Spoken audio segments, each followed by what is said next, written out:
Welcome to the original Next Level Gaming.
What is going on, everybody? It is Tuesday night.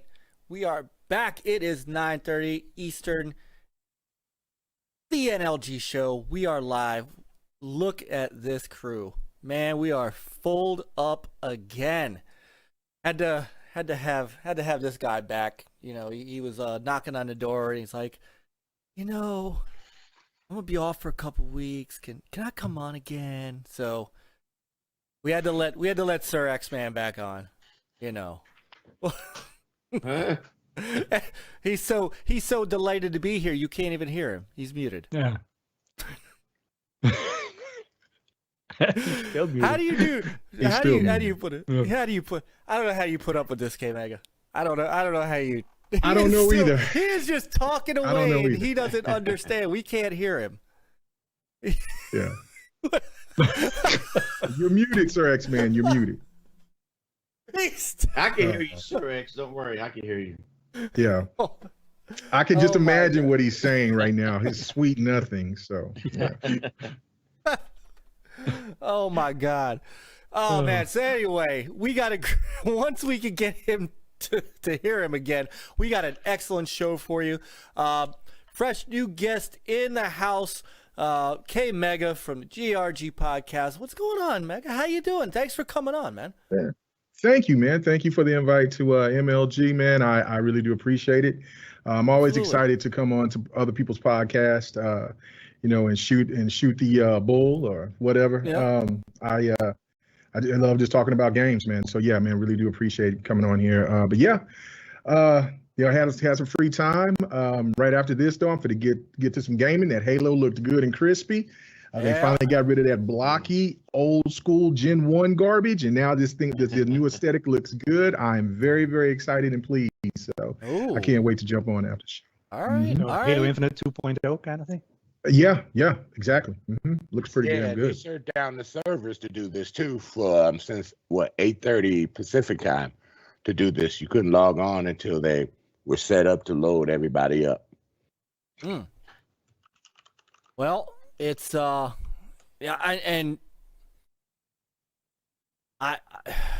it's been a while since I've jumped into Halo Infinite multiplayer, so I think we are, man. I think we are. Mike is already apologizing for being rusty. It's okay. Hey, you're on my friends list. You can jump in anytime you want. That's right. I have no desire to apologize for being rusty. What I do, just remember, I contribute to the bottom line. That's my job. So I can get you. I'm good for a couple kills around, and as long as I can just hide somewhere, you guys are you gotta. I'm the ringer, is what it is, right? They all come after me because I'm easy prey. And everybody else gets all the kills. I'm good for that. I'm good for that. You're the support. We call you the support. Exactly. There's nothing wrong with that. They call me Sponge. No. I'm the GOAT. When I play with them, I'm the GOAT. I do all the support stuff because I ain't really I ain't able to kill nobody. That's what I do. Unfortunately, you can't be a medic in that game. Did they fix the force crossplay? I doubt it. No. That part I haven't even got a chance to because I was just getting into it when I looked and I seen the time and I was like, oh snap, I got a podcast to do. So I will definitely post some stuff, talk about it for while I'll get to play a couple of matches, a couple of rounds tonight. So don't bother. I'm looking forward to it. Looks good. K-Mega be smoking these people on PC, so he don't care where you play. Stop it. Dude, I've seen your kills, bro. I'm being real. You don't play. It doesn't matter where they playing from. You be getting them. I'm decent. No, K-Mega can play. I remember. Don't let Lemon hear that. Don't let 108 hear that. 'Cause he might pop in at any time. What? He's gonna go. Let me go find a clip when I took out K-Mega. Right. When I took K-Mega out, he'll have some kind of story that is 108. He'll post it on repeat. Well, K-Mega, I don't know if you remember. So don't even do that. While back, remember we had a tournament, a bunch of us, different podcasts. Yeah. Yes. And I remember we were playing you and your team, and you were kicking our ass.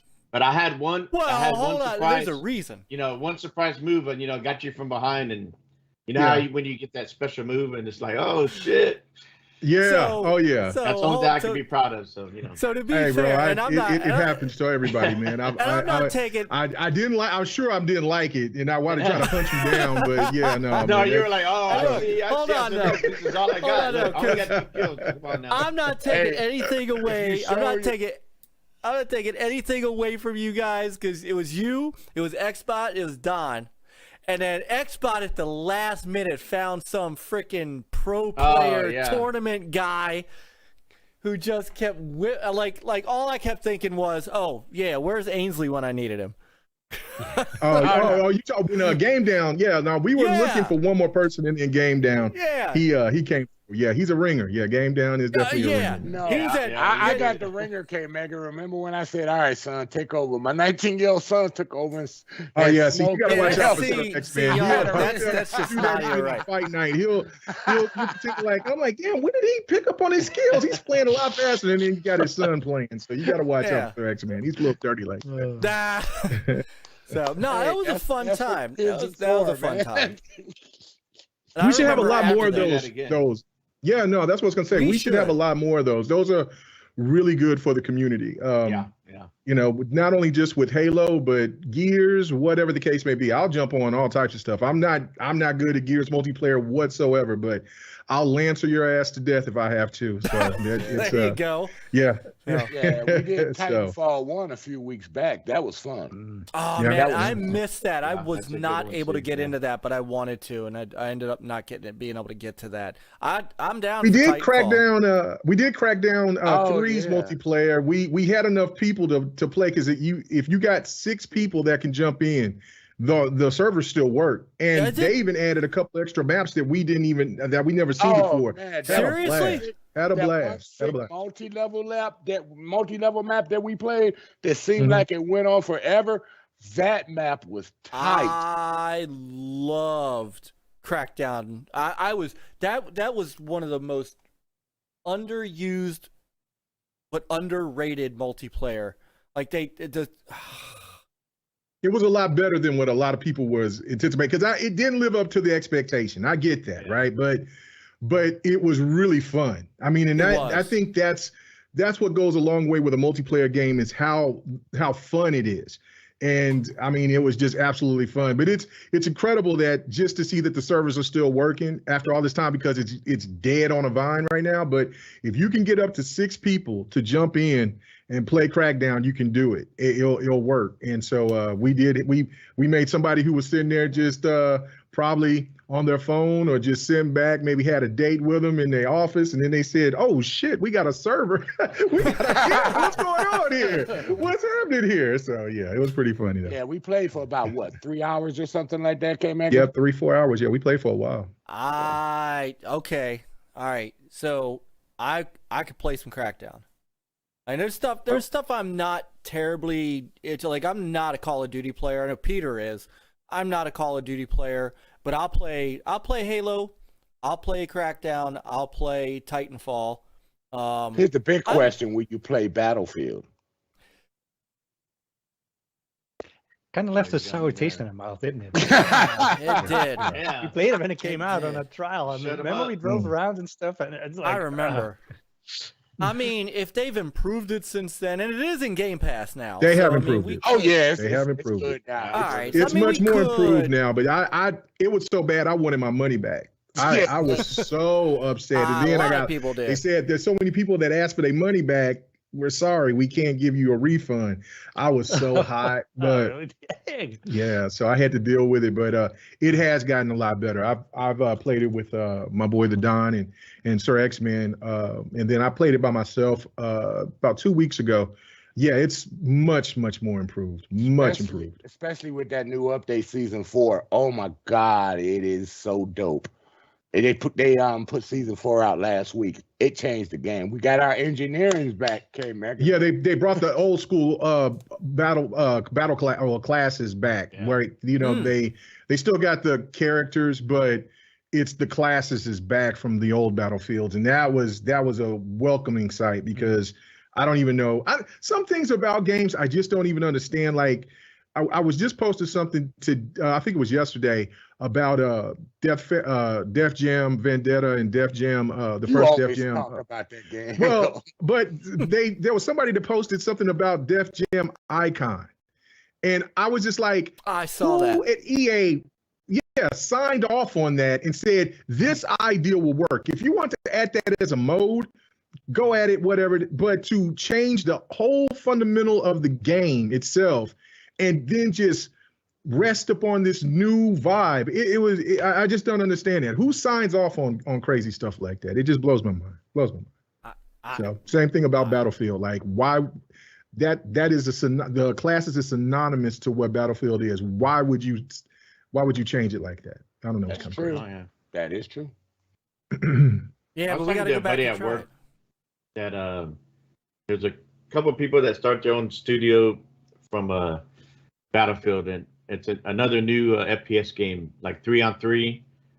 I don't know if it's called Final or something like that. He was telling me, he said it looks real good though.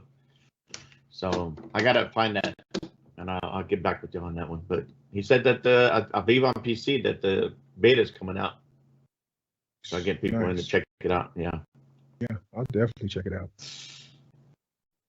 Well, this is good. This leads into kind of the first part of what we do, and before we get to that, just want to grab everybody in the chat here, man. The chat filled up quick. Brother Doggy's in the house. Brother Camaro's here. Brother Charlie. Who else we got in here tonight? Brother Spartan. General Spartan's in the house. Brother Driz, what's going on, man? I know Driz has been dying for us to get back to some Fall Guys. We gotta hit that back up. Yeah. We gotta hit that back up. He asks me about it all the time. So, Brother Nick, the Geek Historian, who, by the way, said Myke is that inflatable decoy that you use to deflect one shot. Oh man, That's not that's not. But he's not wrong. Brother, Is it that deflatable one that bounces with the wind with a little fan? wacky waving inflatable tube man? Brother Bryant's in the house. Brother Graphic God is in the house. He said, "Evening fam, I retweeted even though your title is questionable." Dude, the title of Retro Roots tonight. Dude, the title of Retro Roots tonight was blow and stick it in. I couldn't. Dude, all right, so look. It said you had Darth coming on, dude. That's what it said. You know, Retro Renegades, part of the Gamers United Guild. We always try to retweet our stuff, you know, and what Infinite and Graphic God does. And by the way, Jay also said, where was it? He said Crackdown was amazing, which is always good. And he said K-Meg is one of my old school bros. Yeah, man, I love the original J-Dub, man. I don't even know why the PlayStation J-Dub even took his name, man. That is the original guy right there. Me and J-Dub had a conversation about that, and Jay said that was back in my old days when I was doing mooch and crap. I don't represent that no more. He said. Regardless, I mean, but still, I mean, you know, I know. Graphic God has been. That's Graphic God has been an amazing dude, a great dude in the community. You know what I'm saying? I put him up there with great people like Yobi and like there's many others out there, but yeah, you know what I'm saying? But shout out to you, man. You and Pope, you know what I'm saying? Like, man, it's been it trips me out how long I've been doing this, but you know what I'm saying? To see you guys still doing this and going strong, man, you know, salute to you. Salute to you. You and your beginner group were this pretty much the start of separate podcasts when you left the previous ones you were in. You guys were the innovators, and I have to admit that, and I've been watching you guys for a while, you and Xbot were the ones that really started to innovate how people do their podcasts, and nobody gives you enough credit for that. Well, I appreciate that, but I would even give guys like Two Guys with Quarters. I think that was the name of their podcast. They were, Four Guys with Quarters. But they were very innovative. And they sparked ideas for when me and Bot, and I mean, this was Bot, because Bot was the gadget guy. I was just the idea guy, but Bot was way more advanced than I could ever be when it comes to, you know, doing stuff with computers and things like that. But when he decided he wanted to do a podcast, and we was brainstorming and stuff like that. So yeah, no, Bot doesn't get, I think, you know what I'm saying, for me, I don't care about the credit or accolades, but Bot, I really do feel Bot don't get a lot of credit.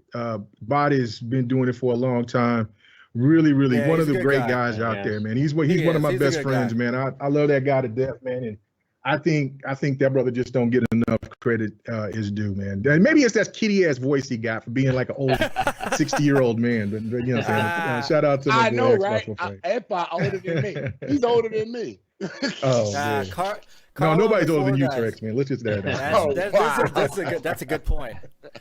Four Guys, Carlo, and when Inferno was part of that, those guys, they are what kind of inspired us to change our look, go live, you know, go from being a recorded show to a live show. I mean, and Jay, I say this all the time. Everything you see on the screen is Jay. With the exception of the logo right in dead center, that's Dinero Primero. But our main logo, all the graphics you see, all the the Gamers United Guild logo, all the gamer picks he does for everybody. Jay is really one of the big reasons that this channel exists, and he's over the years, you're right. J-Dub has a way of knowing how to manipulate Skype to work for you, which a lot of people do not know how to do. All these graphics, and he got me to stick around long enough then to meet my brothers here, Peter and Chris. And this is, what the three of us have built. Jay had a lot to do with and continues to. I mean, he'll come to me once in a while and just go, you need an upgrade, and he'll just throw something at me, and I'm like, damn, So he's really he's one of the greats. He's one of the greats. He's one of the GOATs, man. No doubt about it. Yeah. Salute to you, bro. So yeah. It's good to see you still helping people out in the community and stuff. So I know you still do mostly stuff for the guild and things like that, but man, I mean, he's helped me out with doing different like icons and things like that, and logos and stuff like that. Yeah. So it's not just the guild. It's everybody. He will do for anybody. He's just that kind of guy. It's what I like about this part of the community, right? Is that we all try to lift each other up. We all game together. We all do stuff, outside of just, it's great to sit and talk. Everybody is so far away that having podcasts and stuff, I get a chance once a week. I know I've got time with Peter and Chris, and Peter's in one state, Chris is in another. I'm on the East Coast, and to be able to hang out and talk to people is great.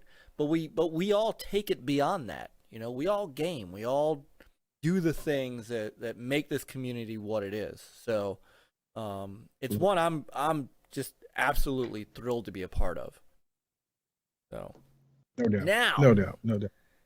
Now on to you, Mr. Mega.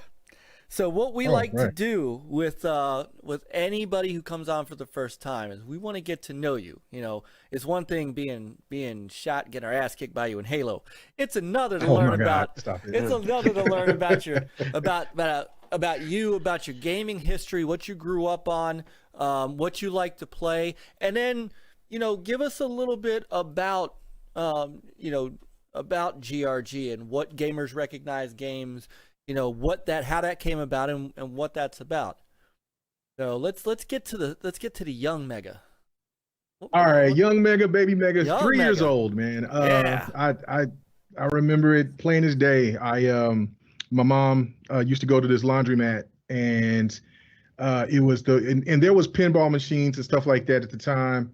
We're talking about like late 70s. I mean, because I was born in 75, so like 78. Close to 79. All right. And yeah, I'm a 70s baby. So oh yeah, no doubt. And so anyway, I was trying to play pinball, had to always stand on the stool because it was too tall. But they brought in this arcade, which I didn't know what it was called at the time, but it was shaped like a table. And it had this game called Pac-Man on it. And I didn't know anything, but I could sit in a chair and play it, or I could stand and play on it. So I got involved into it. At the time, games were only a quarter, and so at the laundromat, mom had to use quarters, and so and so my mom was in there. We knew the guy that worked there or whatever, and so my mom would get quarters, or at the time when I got older, because I went to that laundromat for years. I mean, I was about maybe 9 or 10, to where the point I could just ride my bike from my house over there to the laundromat and go play arcade games. And so that was my start, was playing Pac-Man on the table arcade, and then it moved over to Joust, and then it just then it moved into my grandfather. He didn't know anything about what it was, but I guess somebody sold it to him at his job, and it was an Atari 2600. And so that got me into console gaming a few years later. And then after that, I got a hold of my grandfather was a trash man. And so I guess, I don't know if he found or if somebody sold, because he was always buying extra stuff or junk, because he knew I liked electronics and stuff like that. So I had a chance to play the Commodore. So I had a Commodore system. There we go. Yeah, and then one of my neighbors had the Intel. Yeah, one of my friends had the Intellivision, and so I got a chance to play that. Yeah. So I sucked at it because I didn't know how to use the controller, but it was still something to mess with. So, but I thought that was really cool. I don't want to be too long with this. So, move forward. I jumped on to the NES. Then it was the Sega Genesis. Had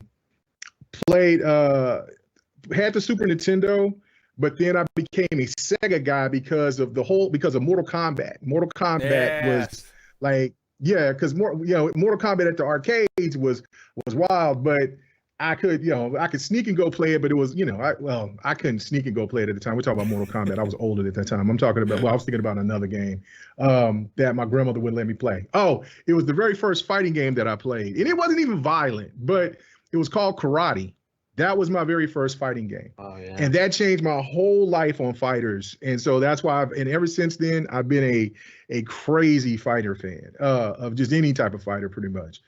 But to fast forward to Mortal Kombat, when I had a Sega Genesis, the reason when I got a Sega Genesis and left Nintendo behind was because of the whole factor, the blood factor. Like, I'm not a kid anymore. I want to have the blood. So it didn't matter how good it looked. But back then, what was really cool was that when you was playing consoles, there was people that had the console beef, the Sega guys, the Nintendo guys, but how we did it back, even the TurboGrafx-16 guys, so forth.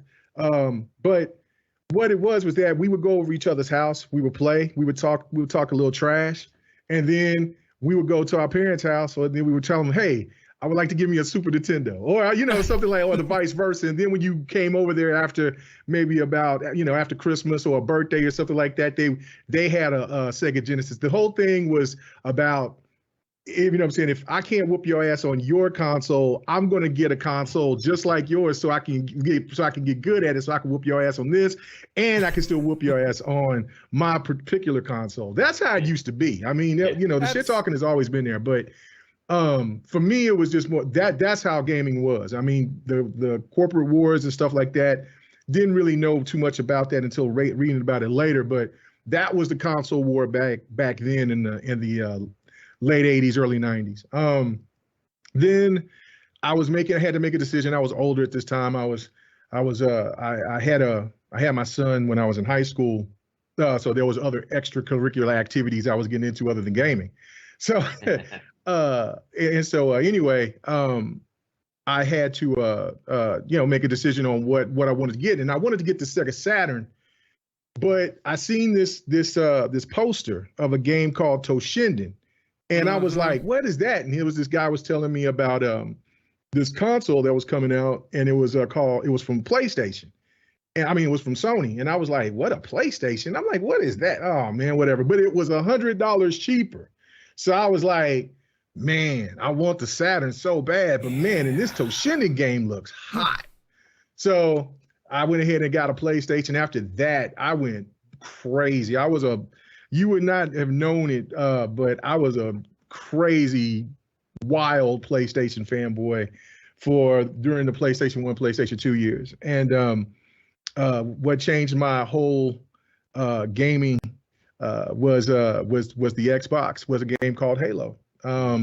My friend, he was in the military. He's retired now, but he was in the military, and he said, man, I bought this thing. And he said, I bought this new game system. He said, I want you to come over here and try it, because you all into game systems and stuff like that. So I'm like, man, whatever. So I'm like, all right, let me bring my PlayStation. I don't know what this dude bought. You know what I'm saying? It could be something from China or something like that. I don't know. It could be illegal. I don't know what the hell he brought. So I go over there, and then so he hands me the controller.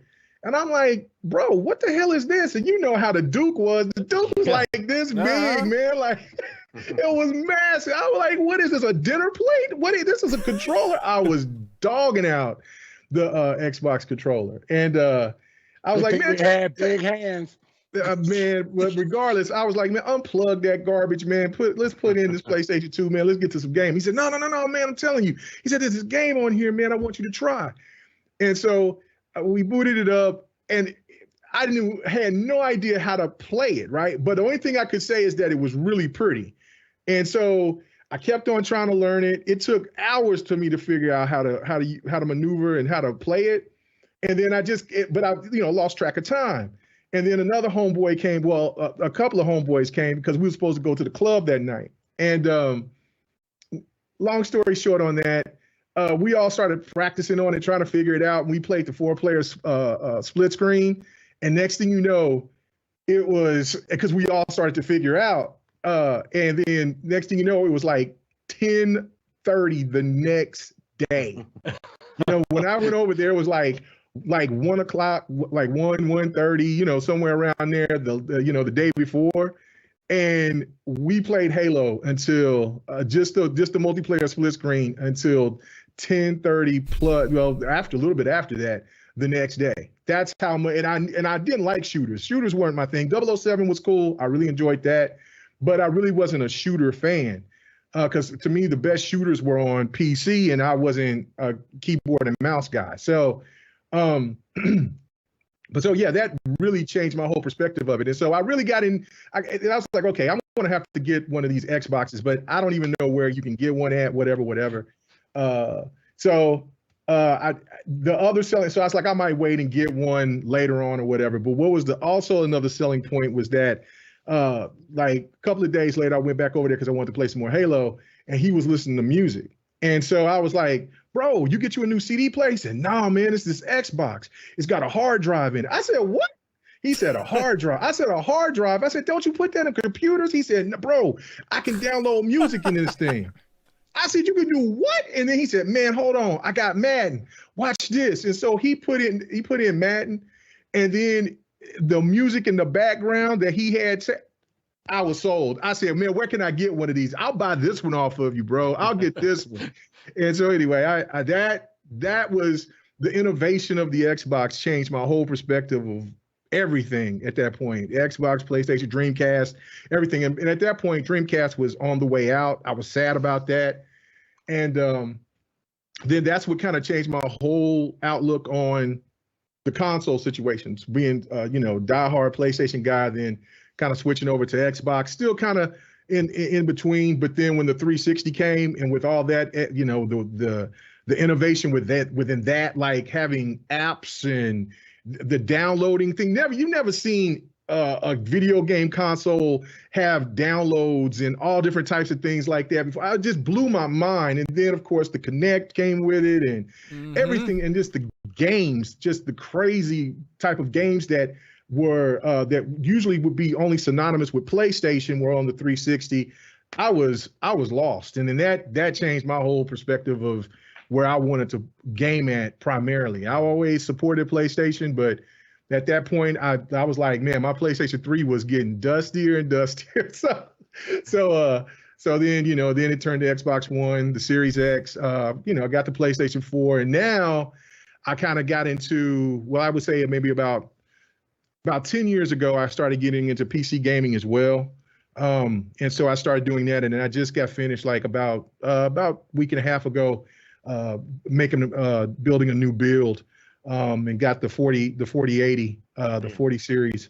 And so this thing's a monster. But you know what I'm saying? But I'm still a console guy. I know a lot of people is like, man, I ain't seen you on Xbox because I got a new toy. I'm going to try to play and experiment with this thing. But yeah, no, I mean, I'm into really all type of gaming. I've always supported everything. It's just that my preference is Xbox. I think that's, the innovation of what Xbox does is just top notch. And even though, I mean, I got a Nintendo Switch, I support that. Got I think I got 18 to 20 games on that.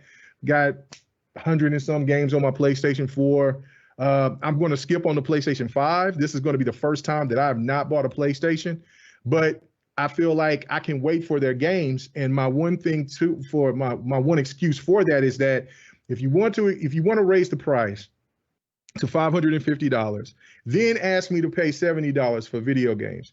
How about I just upgrade my PC, buy your games for $70, and then just go that route? If I gotta wait, then I gotta wait. And then on top of that, my games will look 10 times better than what it will look like on the PlayStation 5. So I'm saving more money from, that's how I'm looking at it. So this is the reason why I'm not getting a PlayStation 5, but I'm still supporting Sony. So just kind of sideways.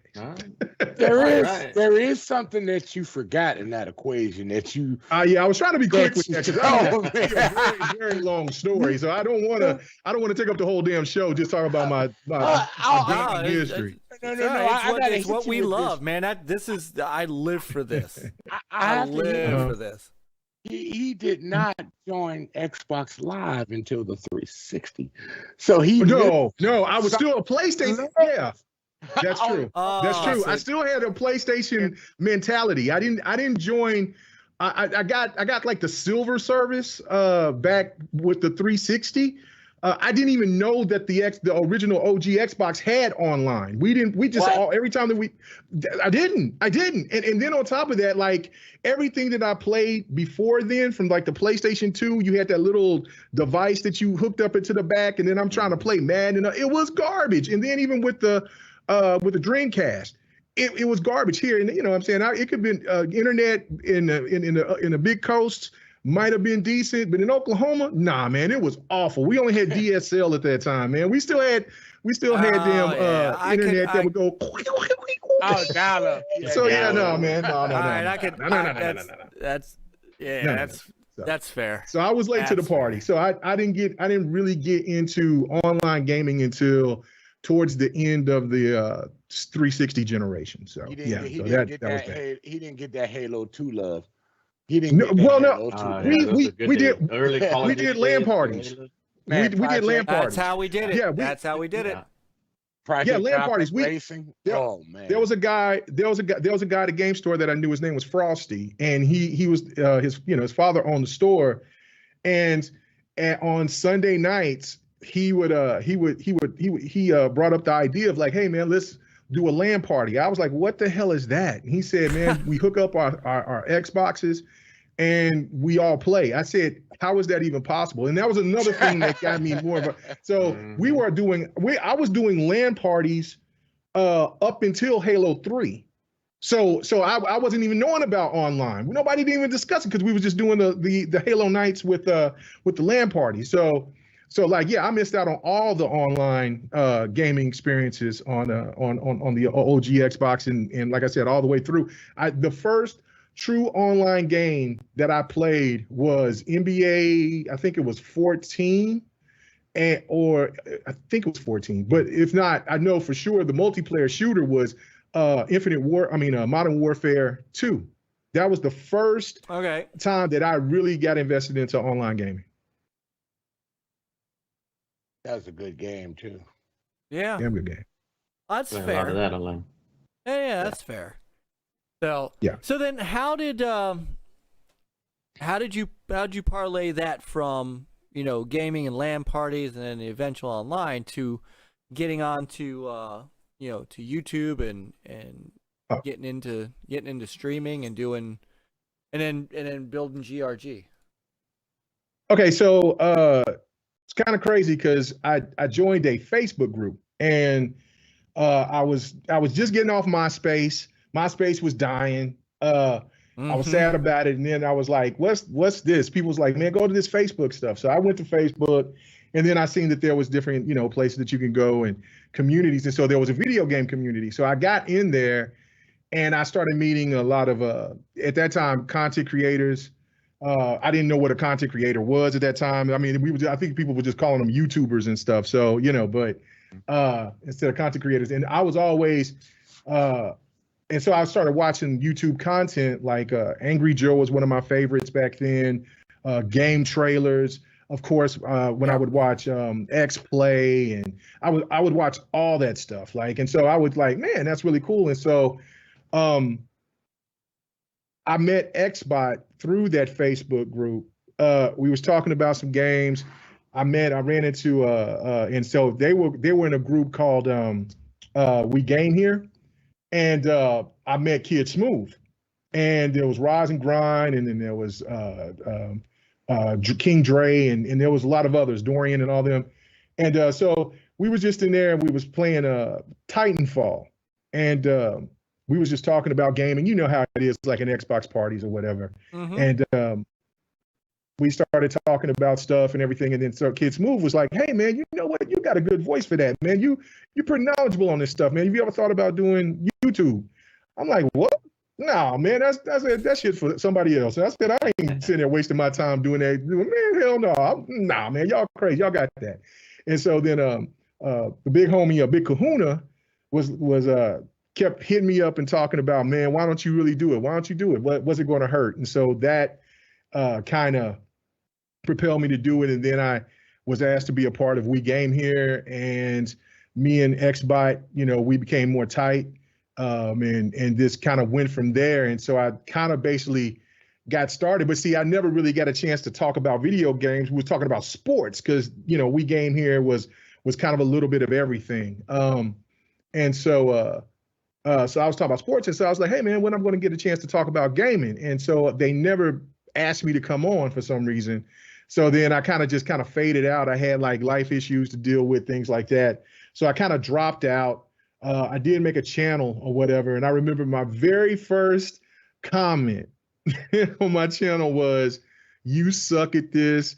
You should quit." So I was like, damn. So I did a couple of more videos. I was like, I think I got like 5 subs. And then I'm looking at other people that kind of started at the same time. They had like 2,500, like 200, 500. I'm like, what? So I was feeling bad for myself because the dude, my first comment was like, "I suck. I need to quit while I'm ahead." And so I kind of, faded away. Then my boy Infrared Beam, about a year later, talked to me and was like, "Hey man, I want you to try to be a part of this team that is going on with 100." It's called Intro Media Gaming. And I was like, I don't know. I was just in one kind of group with some people, and it was, that didn't really work out. And so I was like, all right, cool. I'll try it out. And so then that kind of what kicked off to where I really started having the confidence to really do it. And then after that, once I started getting recognized by Next Gen and crapping them, and then they asked me to be a part of BGST. Bot was doing his thing, and then he wanted to work on his own podcast. And then it just kind of came from there. But I have to give a big shout out to B Shadows, because he was really one of the first people to get me on a podcast. Also, I can't think of his name right now. It'll come to me in a second.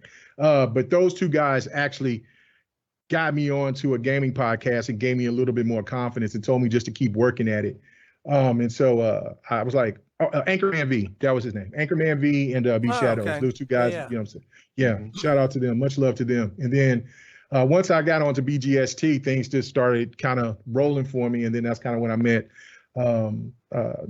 J-Dub and the rest of these guys. And then after me and Bot was more established and on next podcast, and then I kind of decided like, man, you know what? I kind of would like to do my own podcast. And so I said, you know what? In 2018, I said, let me go ahead and try it. And the one thing you don't know is for people who try to get into making their own podcast, and 108 had to figure that out too, because he was on GRG first before he started his own podcast, of how long it takes to prepare. And anybody that starts a podcast, you guys know, because it's not only about just you getting all the setup, and it's about other people's time frames, who's going to be a part of it, who's going to stay, who's going to be committed. There's so many other factors that's involved into trying to do a podcast. On top of that, if you do get the podcast rolling, there's burnout. And so you got to work. And so there's other people that got life issues, or they just can't be as committed and things like that. So it was a crazy situation to learn. And then, of course, when you start your podcast, and especially if you wasn't as technically sound as I was, you're going to have problems. And so the video was all messed up and all that stuff. So it was crazy that people kept coming back to watching the show. And so now after all this time, it's kind of second nature, but I love doing it. Yeah. That sounds like us. That sounds like us. That happens to everybody. It still happens today. Like, I mean, I had a technical issue on GRG last week, but I'm comfortable with. I'm like, oh, okay, fix it, and we're back up. But yeah, no, I the one thing that I've realized doing this, and my last point is that I read that Tim Dog was saying that he was stepping down from doing podcasting like that. And so salute to Tim Dog. He's one of the great guys, man. He's really one of the good guys. I met him at E3 both years that I went, man. Such a damn good guy. You get a point to where you get the burnout and you just kind of want to step away. You've done what you could do, and there really ain't nothing else that you want to say. You kind of been there, done that. For me, it's the love of being on the podcast talking about games. It's an outlet for me because I can't talk games with my wife. I can't really talk games with my homies. You know what I'm saying? So I can only talk to people when I'm doing a podcast or when I'm on Xbox Live and things like that. So that is kind of like my outlet to express, gaming and not always think about numbers and and growth and all the other shit. I'm beyond that. I feel like it will come when it comes, and if it don't, it don't. I do this for the love. It's for the passion of me talking about games, and so that's why, I don't see myself, wrapping it up anytime soon. But I do understand for people who are out there looking at it like, yeah, it's that time, man. It's that time. So, but I love doing it, man. I love podcasting, and but I do understand that you have to take breaks.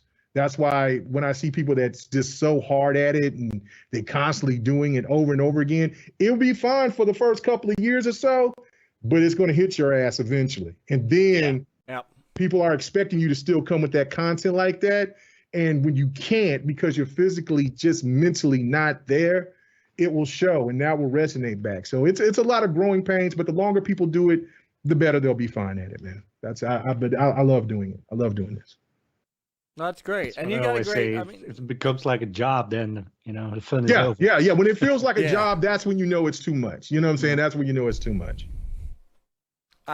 Yeah, and sometimes that happens, and you just got to step back, and you Right. I know we've had a couple times where we'll take a week, take a week off. We'll just say, hey, we'll come back at it next week, and that tends to work. I know people who like we're, I don't even remember, we're like show 311 or something like that, and I mean we've been around now.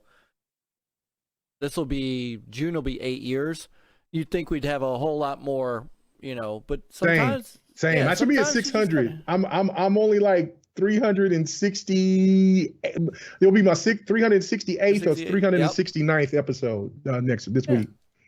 So and it's okay. It's it's okay. It's okay to do that. And I have to say too, one of the things that I've come to enjoy, and I wish I could do it more, but family life just takes a lot out of you. Is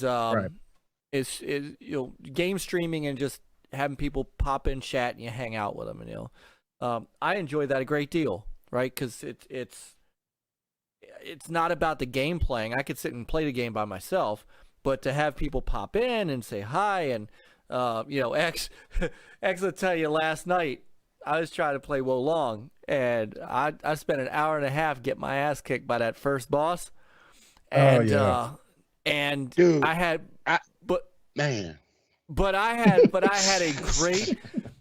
a great chat that was I don't want to say, I don't know, a little bit of motivation, a little bit of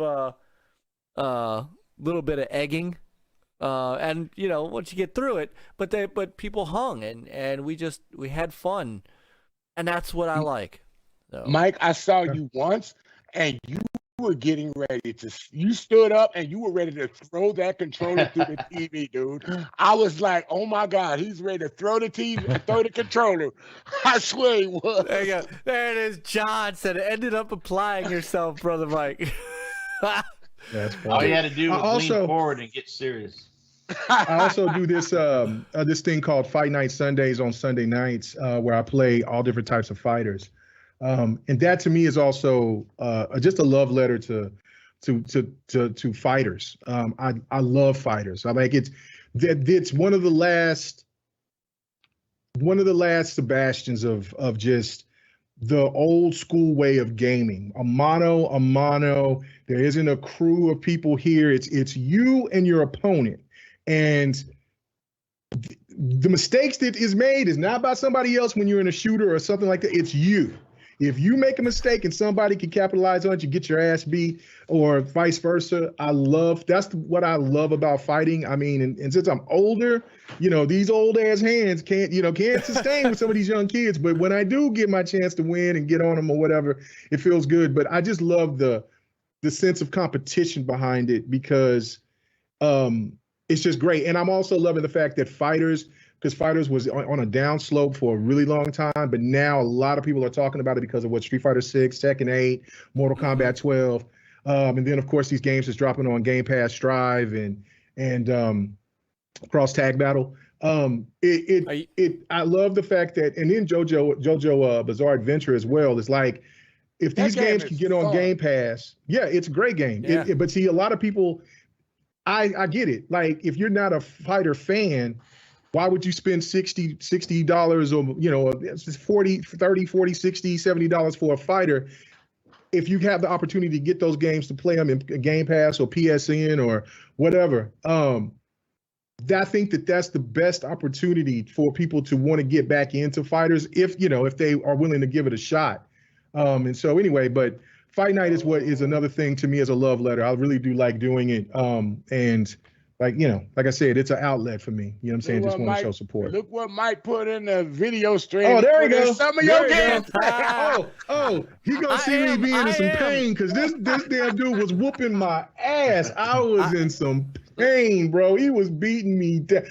There you go, right there. Like, oh my God, I was getting so frustrated. Yeah, I was getting so frustrated. I mean, I am subbed to your channel, And I did put. Oh, well, thank you so much. Of course, and I put the channel in the chat, folks. Hit up K-Mega's channel. He's got a great channel. GRG is a great show. And if I go back to the panel, I mean, you guys have a great panel. Ham, Luke, X. You said at one point you had Lemon. And We I mean, always get Lemon in on a surprise sometimes. I mean, this He Lemon. does that, yeah. he does that. So, Yeah.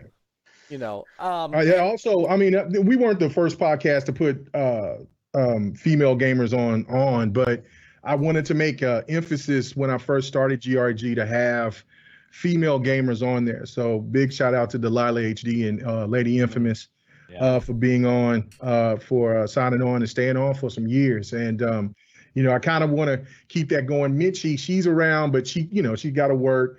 D, she's going through her situation, and so I'm always trying to. So this is like the first year that I haven't had a consistent female gamer on the podcast. But yeah, we also have a new person that's joined us, which is two actually, which is Viper. And Viper's a mess. We want to warn you when you watch the show. Viper is very messy, and then Dark Optimus. And so he's he was kind of like Fonzarelli when Fonzarelli first was on GRG. And Optimus he's a PlayStation is guy. our regular. Yeah, he's our PlayStation. He's our PlayStation guy. So it's pretty fun banter, man. So yeah. Well, and then I know the last Crispy comes around. Crispy was awesome. Crispy came last time. Yeah, Crispy was awesome. fun. Yeah, He's on the next podcast with us on Bot. And he's on Retro Renegades with J-Dub and the group. Now you got me saying it. And he does something with I think on Fridays with Boom. He does Boom so, too. Yeah. And he does Wednesday. Yeah, I over here pointing over here like Boom is behind me. I'm like, but he's on Wednesday also with their nighttime show. So give it out to Crispy Bomb, everybody. He's a good guy. He is. He's a good guy. He sure is. Yeah. So man, this is what I love, and I know we went an hour with it, but that is the. I'm sorry, man. I wasn't trying to do it. I was trying to be quick with it. That's what we do.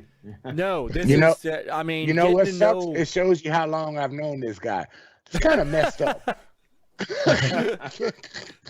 Oh my goodness! No, we live for this because for us, it's always about getting to know, people in the community, getting to know what's, what everybody's done and played in history and stuff. Because if you don't, it's one thing when we're all talking games, we're all, doing that. But I find that you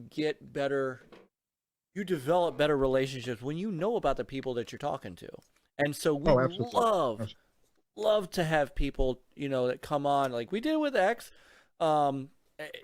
Just come on and tell us how they grew up gaming, and we've had some fascinating stories here about people. See, he likes me, K Mega, unlike you sometimes.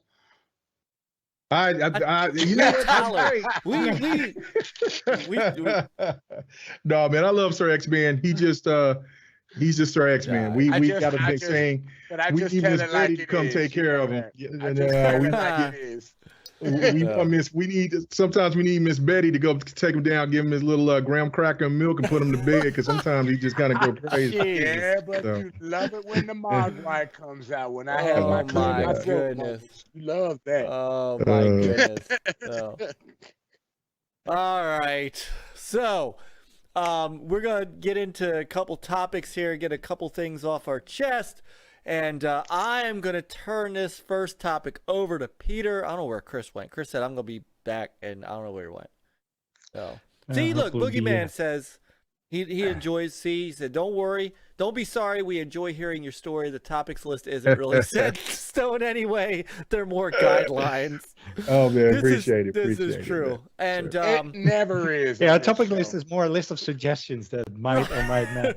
That we might or might not get to. How many times do we say, Peter, we'll get to this next week?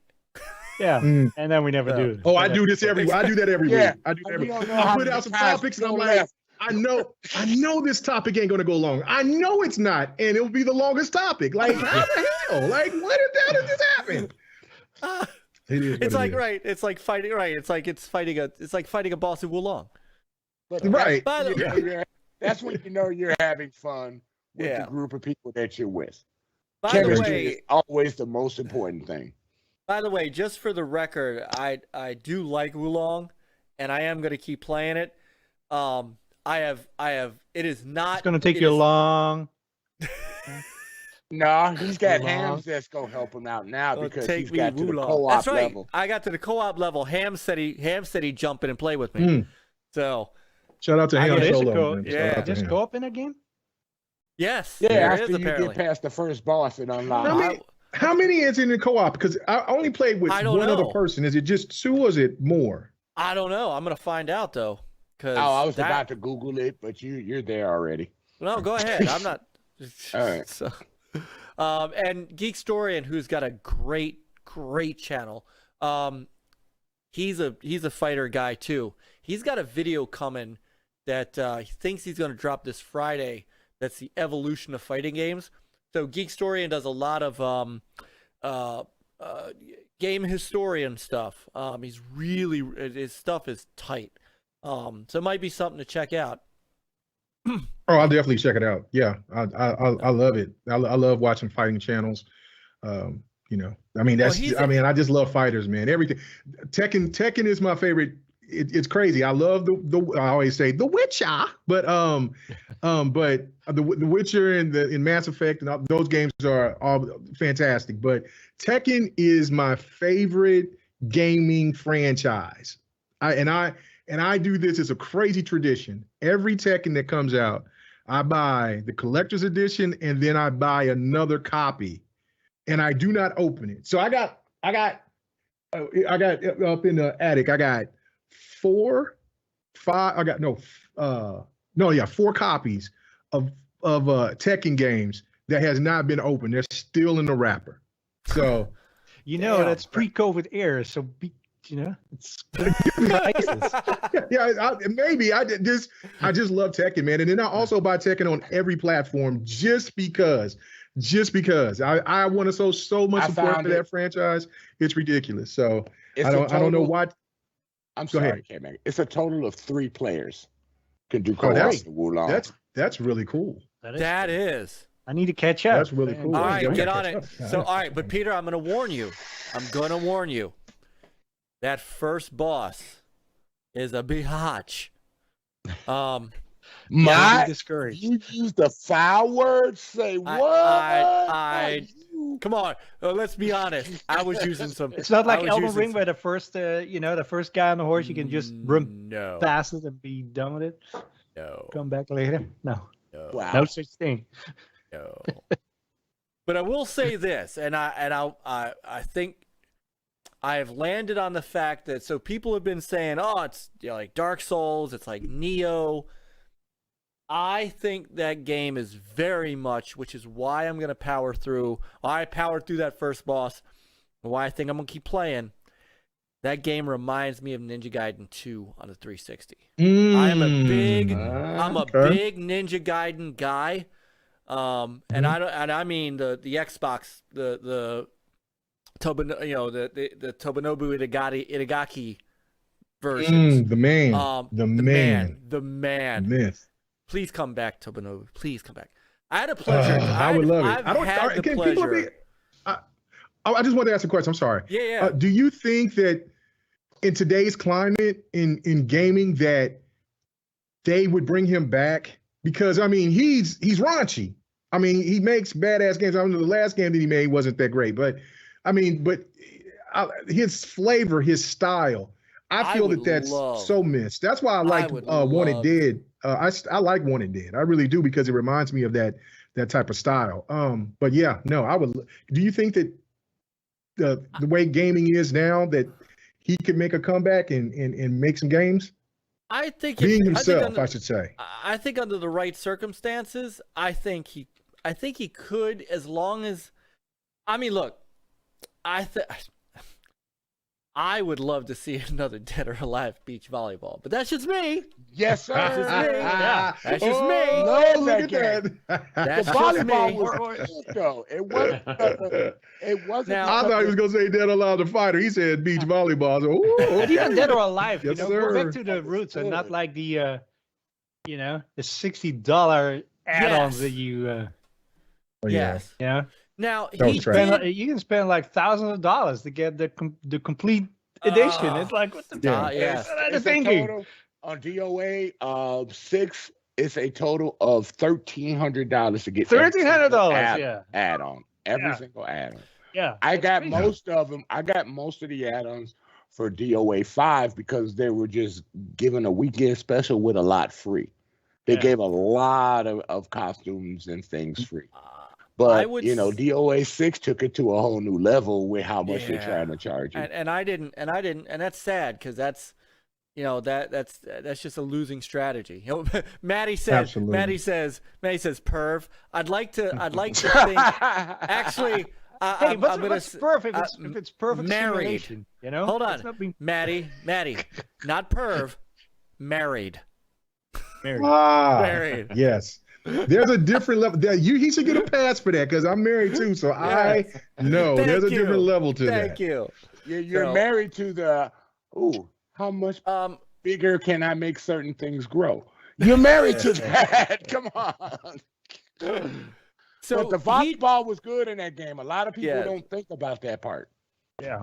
No, it was It's the like- volleyball. No, in all honesty, the volleyball was damn solid. So was outlaw volleyball for all of the. I was about that- to tell you about Oh, well, our yeah, volleyball. and both of them yeah. are sitting on Oh, my man. shelf. Don't make me get up and go get it. You know I will. And outlaw golf. Oh my God! that Outlaw was- golf. Oh, yeah. Uh-huh. man. Just I've the outlaw got- games were so much fun. And you know I've what got kept golf, it back then? Volleyball and tennis. Those are my. I've got those Yeah. three. They were Xbox Live on the OG Xbox. I'm just letting you know that. That's Yes. all. You know. Oh, see, okay. Yes. Take your shots. It's all right. It's okay. So I know I was Itagaki, by the way way, late to the party. Itagaki did create a studio in 2021, so he might did. still be rocking. Would love We'll it. see. Hey, I would love it. He's I would love got to it. come back. Microsoft pays him enough to come back, Mike. Oh, he'll come back for the money. So he said that I was looking at this Eurogamer article. That's how I found it. And he said Itagaki was asked how he'd react if Microsoft expressed interest in buying this new studio. He said, "I know Microsoft is still aggressive." He replied, "If they reach out to me, it will be an honor for me." He knows Microsoft loved him, and he loved Microsoft. Oh, he loves I- Microsoft. Yes, yeah. sir. I had the pleasure of interviewing him for when NLG was a website around that time of DOA DOA 2, DOA 3 when I was going to E3 as a journalist. I've talked to him. He is badass. He is, and I love that man. And I would buy any DOA type game. If they brought him in to do like a Killer Instinct kind of game. Oh my God, man, bro. Don't speak his dream. Kid Mega won a new. We both won a new that game, Killer Instinct. So Yes. yeah, that would be tight. All right, Well, they Peter. need someone to Yes. do it. They do. Who All has right. Phil's ear? Yeah. Well, it might be Activision after a while. You know, Team Ninja loves Microsoft too. Well, Do they? from the rumors that I heard, that Microsoft is been in heavy talks with Namco, for Namco to find a studio, and all signals is pointing towards Arc Systems. I don't know if that's going to be who's going to make the next Killer Instinct. I mean, they make beautiful games. I mean, you just see Guilty Gear Strive. The thing of it is though, to me, is that would people accept? I mean, people are going to accept it regardless of just to be happy, just to have a new Killer Instinct. But I would like to have Killer Instinct look like the 2013 Killer Instinct. That, you know, if that more realistic look. But if it came with the shell shade, and especially the way Arc System Works make their fighters. It would be because they also made Dragon Ball Z Fighters Z, so the game would look absolutely flawless. I just don't know if Arc System Works would be a game that would get out of their wheelhouse and make a 3D realistic looking type of game. So that's why I just don't know if those rumors are 100% accurate, because there's a lot of studios that Namco can go talk to and get them on board to work on KI. But I believe the people that's told me this, so I think that rumor is still there. I'm just waiting for Microsoft just to give us an announcement. Tell us something, man. Just something. On this one, just tell us. Just show do the music, do and then just have a KI too, and I'm good. That's all I need to see. That's all I need to see. I'm good. That could happen this June. I know. Let's let them get them damn games out first that they're supposed to get out. Let's Hey, they can give us a teaser. Let's get Starfield and Forza out. We still have 3 first. more months, Mike. Yeah, we still got 3 more months. They might say, the clock's ticking. Hey, they might surprise you, K-Meg, and say, and one more thing. They're not going to go with Killer. Killer Instinct, download today. No, they ain't gonna do that. They're not gonna do that. No, hell no. You want to see a big man do backflips? That will be the day. That will be the day. You say that day. My fat ass will do a flip right now, and I'll break all this shit in here and excitement. I'll break it all. I'll be so damn start crying and chatting. Yeah. He do his backflip and miss and land on his knees, and he be dragging his butt. Oh, bro, hell no, man. No, man, I will be very excited, man. You know what I'm saying? I'm like, well, thank you, Uncle Phil. You have fulfilled your promise. So King David had to add another name to him. What was the name this time? No, well, it's still Dominus Aurelius. I know it's Dominus Aurelius. Yeah. Dominus Maximus Aurelius. Yeah. That's what he's got now. He'd have to add something to it. Oh.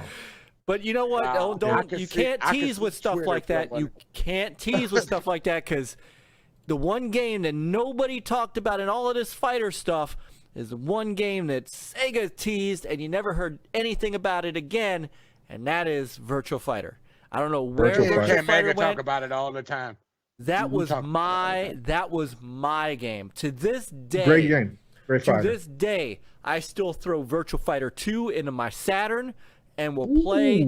That is one of my favorite. And VF2, even over, I have VF2 for the Saturn.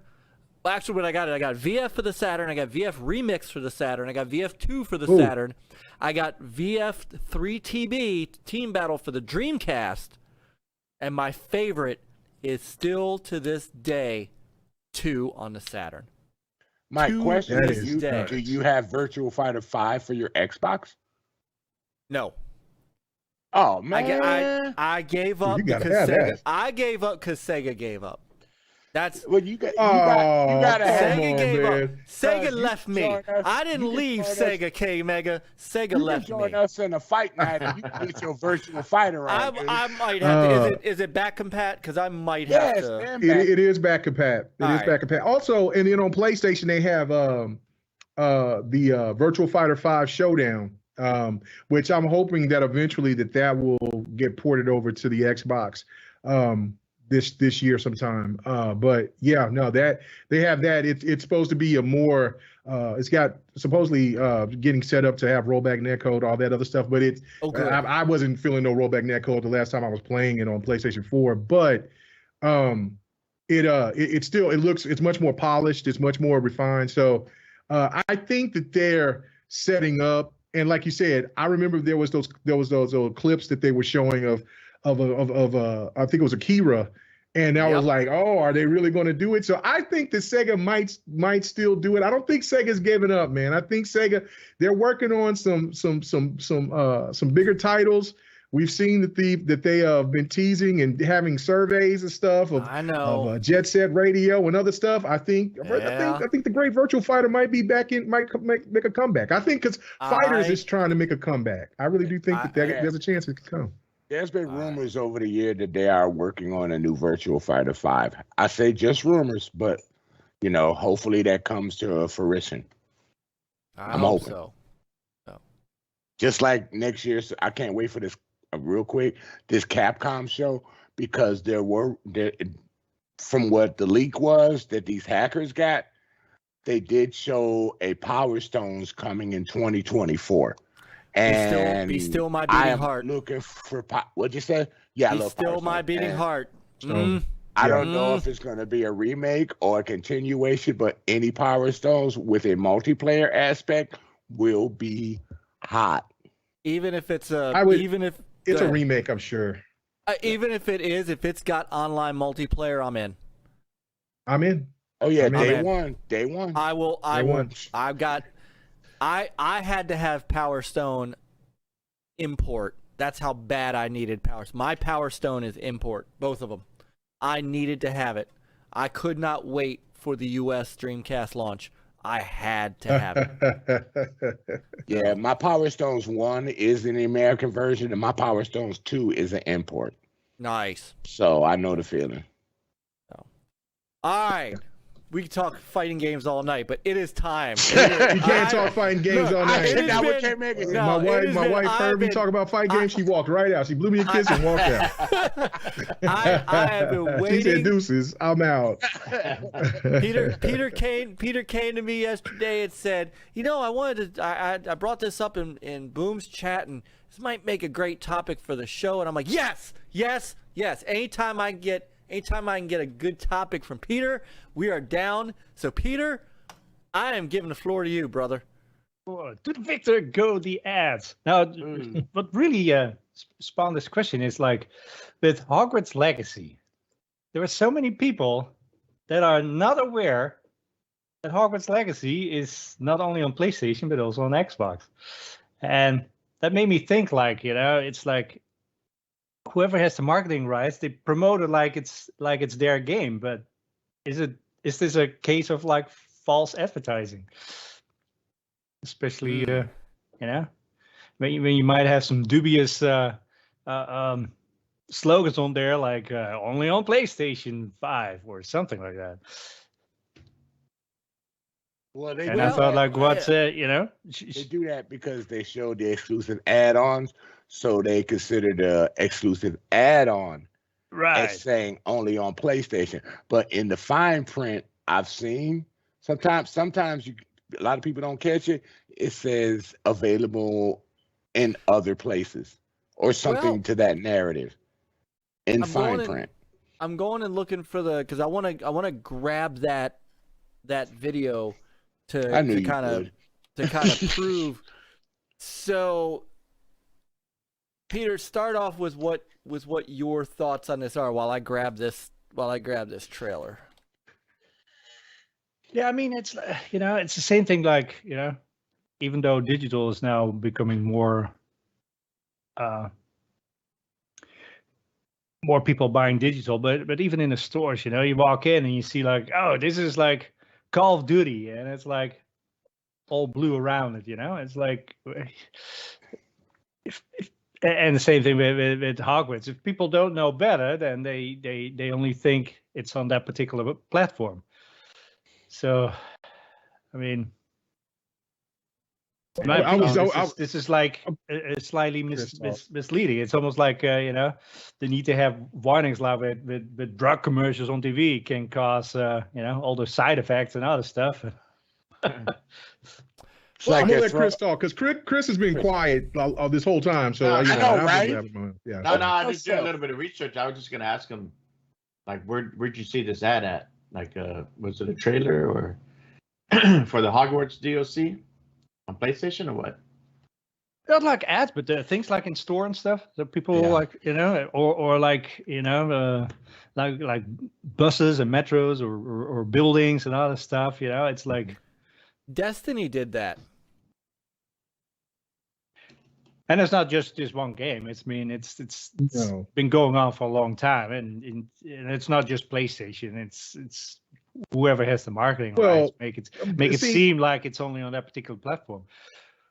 Yeah, the one thing that I would say about that is that PlayStation and even Nintendo. Nintendo was very selective on when they're aggressive, but Sony is really aggressive on their marketing.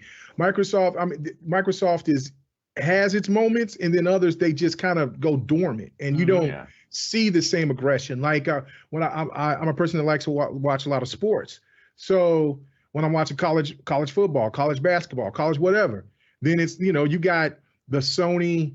You got the PlayStation advertisement for, because they're paying for the hosting of this sporting event. Then, of course, since they're hosting it, they're going to have commercials advertising their game lineup. And so, like, since Hogwarts is one of the hottest games right now, of course that they're going to show that, and then gives this perception. They have been doing that. They're the kings of the marketing strategy.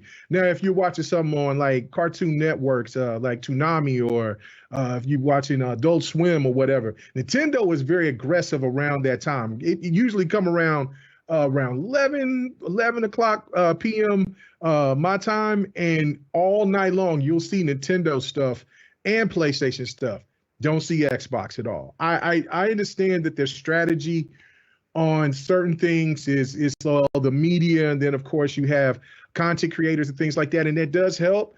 But whoever keeps telling them that people aren't watching television, like, look, people watch Adult Swim, and people damn sure watch sporting events. There needs to be more aggression on that level. I'm not saying to put talk about Hi-Fi Rush during the 2 o'clock hour during daytime stories. I'm talking about like sporting events, all types of sporting events, not just when football's on. You have the Windows Surface and you advertising Madden. You got to do more than that, and then you'll start getting the same type of the same type of response from gamers to when they go into a GameStop, or if they go in and checking something out, and they think that, oh, well, that's only on Xbox, when all in actuality it's a multi-plat game. Hopefully then when this ABK deal is over with, Activision's marketing team will step up the overall Xbox marketing side, and that's not a shot at Aaron Greenberg whatsoever. I think for what he's done with his team has been great, compared to what we used to get during the Xbox One, which was absolutely ass juice. So it's so I the criticism should have been there for the marketing team last gen, but it's been better. But I think that whatever that their strategy is, where they're not going at the sporting events or like Toonami, or where like people our age will watch something, or maybe even have something promoted on The Mandalorian is out. Have some, if there's people that ain't or if they're watching something on Netflix or something like that, pop an Xbox ad on that shit. Do something like boom, like, sure, this is what we got. High-Five Rush, Starfield's on the way. Hellblade, like Sony will show stuff that's years away and still advertise it as though it's coming out next week to get people excited. So you don't have to be Sony, but it's better to have have some aggression with where you place your ads than just kind of waiting for content creator and social media to kind of help you out with that. But then critics are looking through a different lens to Xbox versus like PlayStation and Nintendo, because they can say like, oh, it's coming. Mm-hmm. No, you're right. Whatever, and it's like people think like, oh, it's coming very soon. And if Xbox does it, it's like, 1 month has passed, and then people are like, where's the game? Where's the game? Come on, we need to see footage. We need to see anything. So it's and it's just like what the host was saying, like Michael was saying at first. It's like, well, hell, let's bring the games. Where are they at? Where's Starfield? So I think maybe Xbox could be holding off until the Starfields and the Starfields come out, and then like this whatever that else is. Well, we know Starfield and Forza is coming out, but we don't know what's coming after that. And I do feel that there is one more game that's going to be slated to come out at the end of the year or somewhere around there. So I just don't know what it's going to be. I'm thinking maybe it would be great if it's Hellblade 2. I know. But I don't know. But I think maybe Xbox is trying to wait and then drop that, if they drop Starfield drops, and then you got Forza Motorsport, and then whatever's going to drop after that, I think then it won't be so much of people if like, come on, what's going on? So then they could kind of maybe show something from Fable, and then you'll still have the people that will still say, man, Fable's been out there for 5-6 years and it still isn't out yet. But I think if people have other big title games that Xbox has been promoting are starting to come through, then I think that they'll start to ease some of that tension that anticipation that people is waiting for. Because, look, I know that people are waiting for a date for Starfield and things like that. So, but I think that it's definitely going to come here. And it could be one of those things where they drop it right around E3, a little bit afterwards or somewhere around there, because you still got Diablo that's going to be dropped. I think they're just trying to figure out where they want to place that game at. And then also they want to give Redfall time to breathe, because I mean, if you just sit here and you hear, let's say Redfall drops in March 2nd, and then like a week later you drop Starfield, then you're pretty much eating you eating that game alive, because everybody's going to be more focused on Starfield than they are on Redfall. So I think that they're just trying to balance out where they're going to put it. And you can't do that with Forza either, because if you put Starfield and then you got Forza like the month later, it's not going to be the same, because Starfield's still going to be that big title that everybody's still talking about and excited about, and then Forza's going to kind of get looked over. So you gotta balance out and separate it. So I just think that we just need that first game to drop, which I kind of forgot, but Redfall is kind of that first game. Then it's Starfield. Then it's going to be Motorsport, and then I think there's one more after that. Yeah. But do you think maybe Stalker? Oh yeah. Yeah. But do you think that for a third party marketing deals, do you think it should be more transparent, or do you think it should be just, Yeah, no, I mean, go hard, Sony's been doing this though. Right, but yeah. I mean, do you think Xbox and needs to go hard against PlayStation with their marketing deals, so it would appear that, hey, this title is only on Xbox? Or do you think that those third-party marketing deals, those advertisements should have a clear, disclaimer, also available on blah blah blah, Nintendo, Xbox. Yeah, no, I look at it as the one winning argument for any Xbox advertisement is to say that game is going to be on Game Pass. That's the different setup compared to what Sony is doing, is trying to say, oh, we got exclusive content, and then give you this whole thought process that this game is only on PlayStation. But if you put this game, if you say like the next third-party title that's going to come out, I'm just trying to, just off my head, just speculation, of course. Let's say Jedi Knight, right? That's coming out here pretty soon. And then Xbox got the marketing rights to that. Day one on Game Pass. That you don't need to do anything else. You don't need to do anything else, because that right there is going to alleviate everything else that PlayStation, because people are going to say, well, damn. So if that, I might need to get that Series S to get that, to get that, man. I mean, on Game Pass, I can get that for $1, bro. So if they, instead of paying $70. So if they do that, this is, and I think this is the crux. I think I understand the crux of Peter's question. So, and that's why I named it To the Victor Go the Ads. I think if you spend the money to get that marketing, and I'll be honest, I'm not sure.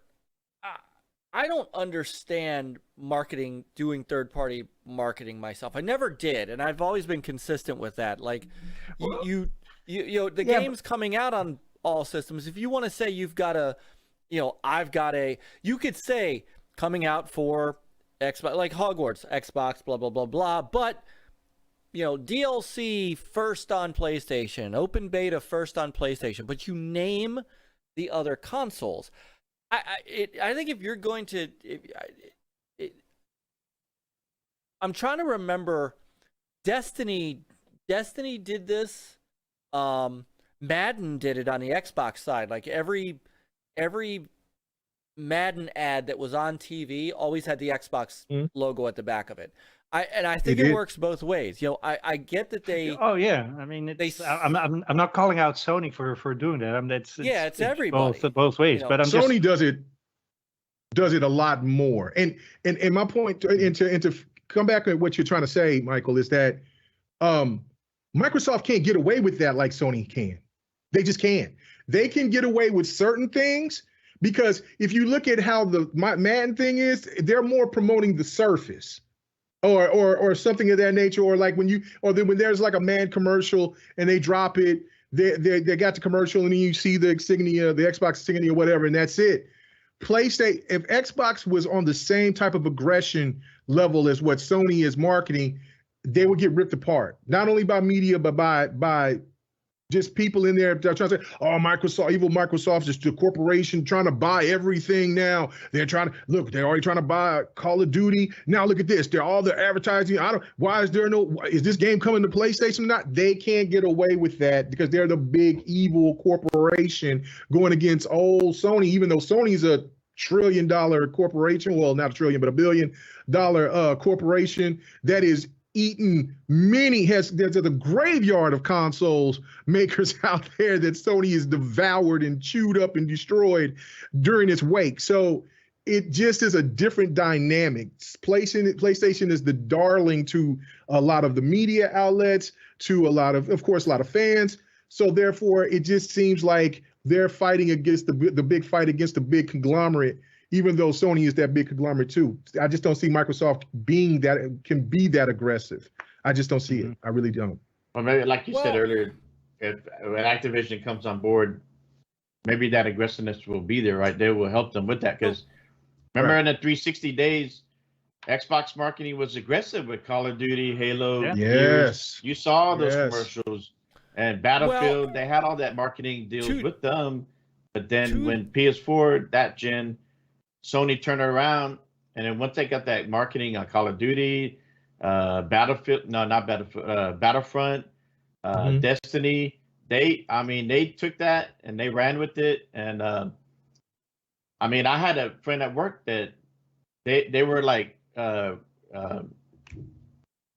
Redfall, but the other the GTA, not GTA, but the other game, the Western one. Red Dead Redemption Redemption 2, yeah. But he thought it was only on PlayStation because, like Peter was saying, that when they do that marketing, it makes it look like even on the advertisement on the box, it seemed like it's only on PlayStation. Well, and a lot of people are and people didn't know that it ran better on the Xbox One X than any console. Yeah, but like Sony's aggressive because, like, when they would do the Star Wars, the Battlefront, and they make a badass commercial and this and that, right? And then you see Sony name on there, and the one game that I remember that was pretty badass was Titanfall. Remember when they were advertising that? Oh yeah, and that thing going through the office and all that, and then you had Xbox. It's like why is it Xbox not consistent with some of that? Wolong. Why didn't they advertise that shit out of that and say, like you said, in Game Pass, right? Xbox Game Pass. Right. Only, they need to, be a little bit more aggressive with that. When do you think their marketing budget is I'm sure it's a lot of money, but I don't know. But it could be. It could be.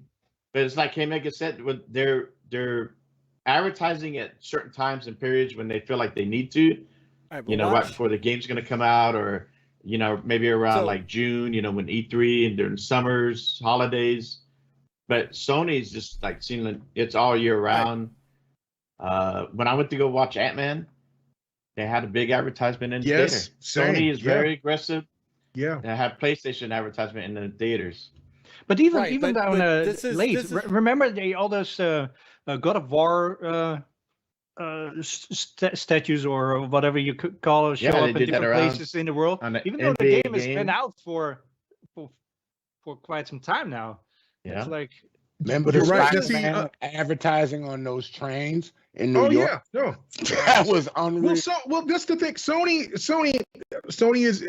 is also a movie production company they as know well. that, So of course they know how to set up the hype, right? So they're Microsoft doesn't know how to do that. Right. That's evident. The thing is, though, is that I think to counteract that is because I think that they tiptoe is because they don't want to go back to being looked at as the old Microsoft. They want to try to change that outlook. But I think that where they need to, like I said earlier, to be more aggressive, like you were saying earlier about games that's been out for years or came out last year or whatever for PlayStation, they're still advertising that. Right now would be the best opportunity to show High Five Rush on Adult Swim or on just to show it. Because there's still people that don't know that game is out, right? And then you just you advertise that during somebody watching Family Guy or watching Rick and Morty or whatever, and they're like, what? That looks dope, right? And then oh, that's on Game Pass? Oh, okay, cool. Yeah. You can throw Hi-Fi Rush in the midday. You ain't gotta save it for night because there's no PG in the game. Well, no, I get it, but you gotta. I think because there is true. A lot of people don't watch TV like they used to, so you need to target the right audiences, right? So that's why I say Adult Swim, because that's when I see Sony. Sony is very aggressive on big TV events, sporting events, stuff like that. And then of course they're very aggressive on like big TV shows and stuff like that. Well, they got a marketing team because they're all into movie and production and all that stuff. Right. So they know what's popular here and what's popular there. Yeah, go ahead. Sorry. Well, this is one of the examples that I wanted to show. This is on Call of Duty's channel. This is their advanced. This is way back. This is Advanced Warfare. One of my favorite Call of Duties. I hope the rumor is true about the new Advanced Warfare. Yeah, Ooh, but this is on their channel that at the end of this ad, and this is what Madden did. All you see is out now for Xbox. You don't see this as a PlayStation game, and PlayStation does that does it now with Call of Duty, where they put their logo at the end on official channels, on official third-party channels, and that's where I think a lot of they did that with Destiny, and people thought, which is why Microsoft had to kind of put out that slick little ad, the perfume, because everybody thought that Destiny was exclusive to PlayStation, just like everybody thought that Advanced Warfare was exclusive to Xbox. My personal opinion is, I think you should market your first party stuff, although I guess Sony can't do that because they don't make enough money on it, but that's a whole other story. Oh yeah. I'm sorry, I'm Myke, still laughing. I'm still laughing about that. Myke, check this out, if you don't mind. When Titanfall came out, I knew some of my PlayStation friends that thought that game was on PlayStation, and they was like, "When does that game come out?" You're talking about Titanfall 2, because Titanfall 1 was all about Xbox. I know. Xbox funded that game, and they thought it was on PlayStation also. So it's like when the game came out, and I told them it's been out for like months on Xbox. It's an Xbox exclusive. They were like mad.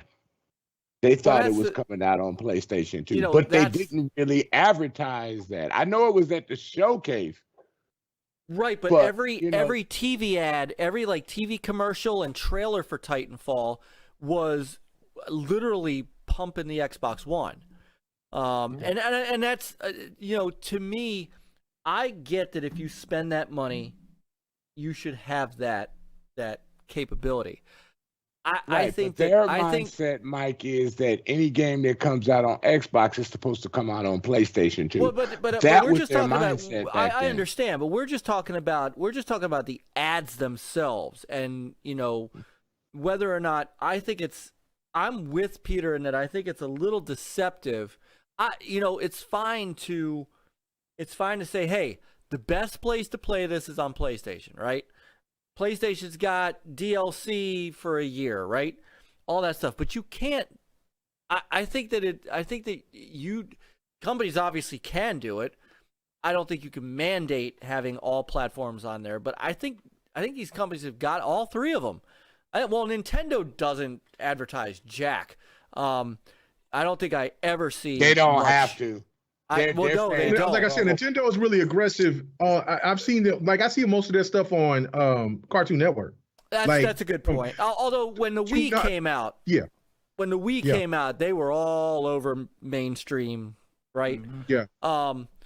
I think that you need to. I don't know if you can mandate having all the platforms on it. I think if you buy the marketing, good on you. Microsoft should be buying more if that's the case. PlayStation, they're smart in that way. I think where all these companies should focus their marketing is on what differentiates them between platforms. If I was Sony right now, I'd worry more about marketing PSVR 2, marketing PS5 itself, marketing God of War, and whatever else they got coming down the pike. I have no idea what's coming down the pike outside of PSVR 2 stuff this year, but Last of Us remaster. The remaster box. Right. That's where I think they should be spending their money, but I don't know that you can. The first thing is we need to get Microsoft to advertise in the first place. Well, they just Yeah, don't. they They made it don't more do aggressive with the They Game don't Pass do a lot of advertising. marketing. Yeah. Yeah. That and I'm Well, with maybe K-Mega. You can That's show where they're- Game Pass, but if you don't show the games that are in Game Pass that you are interested in, it really doesn't make a difference if they just. Maybe they're waiting for this slate of games to drop, and then they're going to start being more aggressive. Because I mean, last year I think the delays of all those games that got pushed back from last year kind of messed up a lot of ideas that they were probably working on from when Starfield and then That's Redfall and then the other games, Stalker 2, all those games were supposed to come out last year. So those all games got pushed back on top of Halo being a mess. Halo Infinite being a mess. So everything that they probably had planned to work on, they're probably just holding it all in and saying, let's wait until we know for sure this shit is dropping. You know what I'm saying? So, Right. And then we're going to kind of release the hounds. I'm hoping that's what they do, because if they I can see are that. dropping out Starfield and you only have like, 2 commercials, and then we see most of and we see Starfield advertisement from on Twitter from Jago and shit like that. Like that ain't it. You know what I'm saying? You got to, shout out to my boy Jago. That ain't it. You got to get out there and get really, really aggressive, especially is how so many people are anticipating this title. I think personally Hellblade 2 is going to be the game of games that's going to make even the play. What just happened? Uh-oh. We lost you, Mega. You're muted. I got so excited I fast forwarded.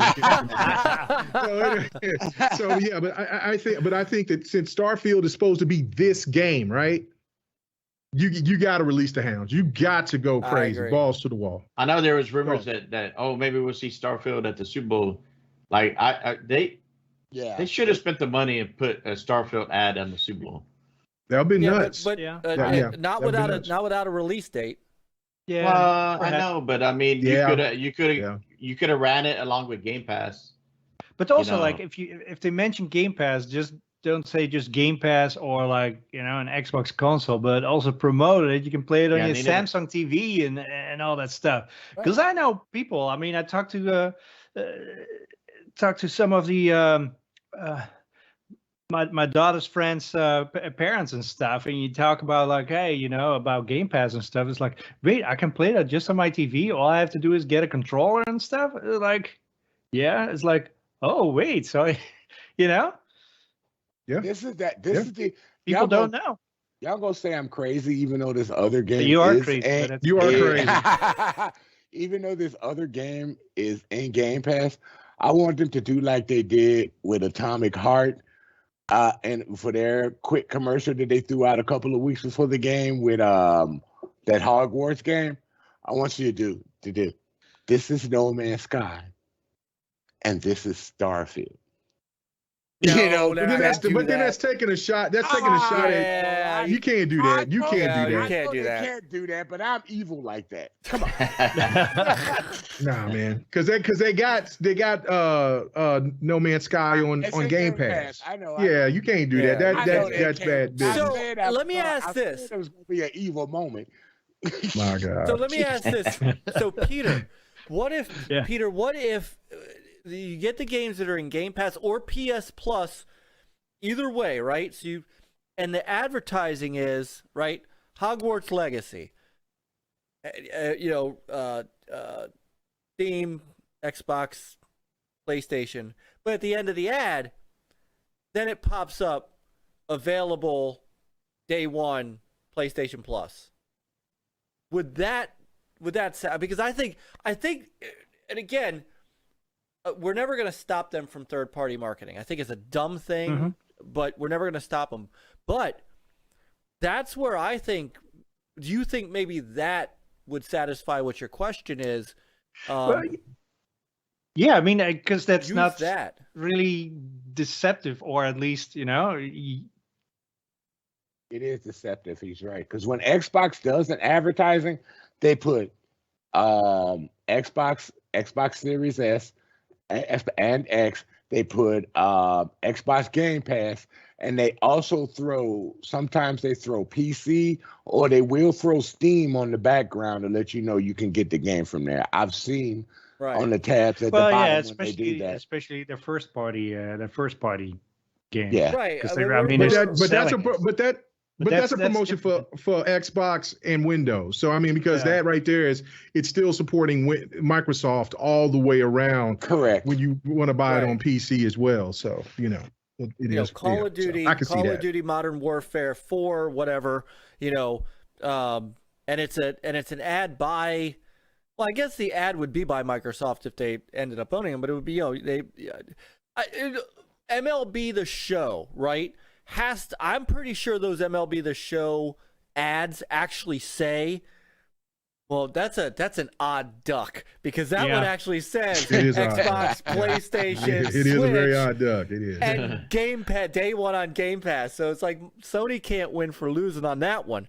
But and I, Call of Duty could, Call of Duty if it's first party. All right, so Assassin's Creed. Let's take Assassin's Creed, because I get you, Maty. That's hard to say if you're becoming first party. So Assassin's Creed, right? PlayStation's got the marketing, so it's or let's say Microsoft's got it because they got Game Pass, right? So and Microsoft says, put PlayStation on there. It's fine. You could advertise PlayStation too, but we want it to say in big, we want the splash screen to say day one Game Pass, Game Pass Ultimate $14.99 a month. I think that is just as powerful, because PlayStation owners know they can buy the game, but if you're a new gamer, then you go, well, wait a minute, what's this $14.99 thing? And then you're going to gravitate towards the Xbox, because that's where that subscription is. So I think there's ways to do it. I don't think it's ever going to happen, because again, to the victor go the spoils.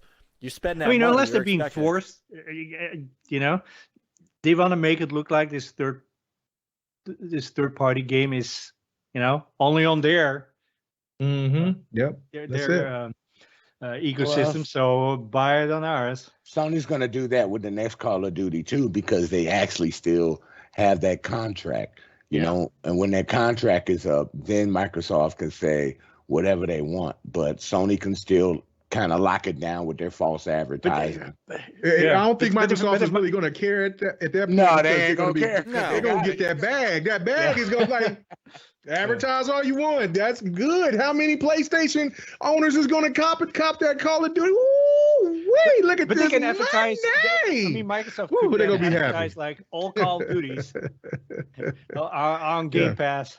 And you know, You don't have to pay That for Game Pass. that will I said move. that That will last, definitely move without, the without needle. naming the specific one, just generic. Mhm. You know? Yeah. every Call of Duty ever made, including the old the Xbox One gen, is backwards compatible. Or every Call of Duty is backwards compatible on the Xbox ecosystem. Yeah, For- don't be yeah, surprised we- when we- that happens. Everyone We is backwards forget. compatible for free. You know how many people will flock? There are still people in those servers over there playing the older Call of Duty. Oh yeah. People Dude, don't know World that. at, dude, if Well, the go minute ahead. they said World at War was backward compatible and in Game Pass, I mean, first off, they just make it backward compatible. I'm gonna go over to my shelf because I got World at War. Oh, here you go that again. is- I told you. that is, dudes. Oh my God! But that's the Nah, don't be that's surprised when the Activision deal is done that Activision and Xbox will make a big splash advertisement and like y'all are saying, showing all these back-to-back Call of Duty games in Game Pass. You know, now whatever, you know, once they finally they're gonna show that in the Sony's face with all this how this whole deal went down, and you know, And then every Crash Bandicoot that was made is now in Game Pass. yeah. Well, I mean, But- and just think if Xbox wanted to put a little bit of salt on the wound by saying all of these other Call of Duties, they'll get that X enhanced. You know, Yeah. man, bro, man, that's going to move a lot of people that's going to move the needle a lot. And let's just say that they go all the way to, let's just say, Vanguard, because they might not, because they can't probably, they might could, but I don't know. But let's just say they Vanguard is the last Call of Duty that's going to be through in Game Pass. That is going to be massive. Like, I mean, you'll have a lot of people who hasn't played COD in a very long time just download tons of Call of Duty. Can't just play the campaigns or just jump into the play the multiplayers. Yeah, it's going to be a blast. It's going to be really crazy. No bad COD campaigns. Some of them are better than others, but they're not bad. You're right. But like Infinite Warfare was very surprisingly really good. I had no idea. I need to play that one. Yeah. Very good campaign. And they're all co-op. All Call of Duty campaigns were all co-op. So that's the one thing I like about the Call of Duties. They're co-op in the campaigns. The one that was my favorite for a reason that sounds kind of odd was the first Black Ops, because I had a Mitsubishi 3D TV with the 3D glasses, and it was 3D compatible. I played Black Ops in actual, and I'm not talking red and blue. I'm talking about like the actual 3D, and it worked, and it was phenomenal. I was so impressed. I still have my 3D TV, so I'm good. You still what for? I mean, you would. I love my 3D TV, dude. You've never. What was that? I did. I had a Vizio 3D TV. I got the Vizio. So I got the 55-inch. Love it. 5 movies. Yeah, I spent all that money, and I'm like, wait a minute, it's over. I traded that bad boy in and got half of what I got a demo disc, Tron, and Black Ops, and that was it. That is all I used. Yeah, see, that was crazy. That Street Fighter tag was in 3D, and I loved it.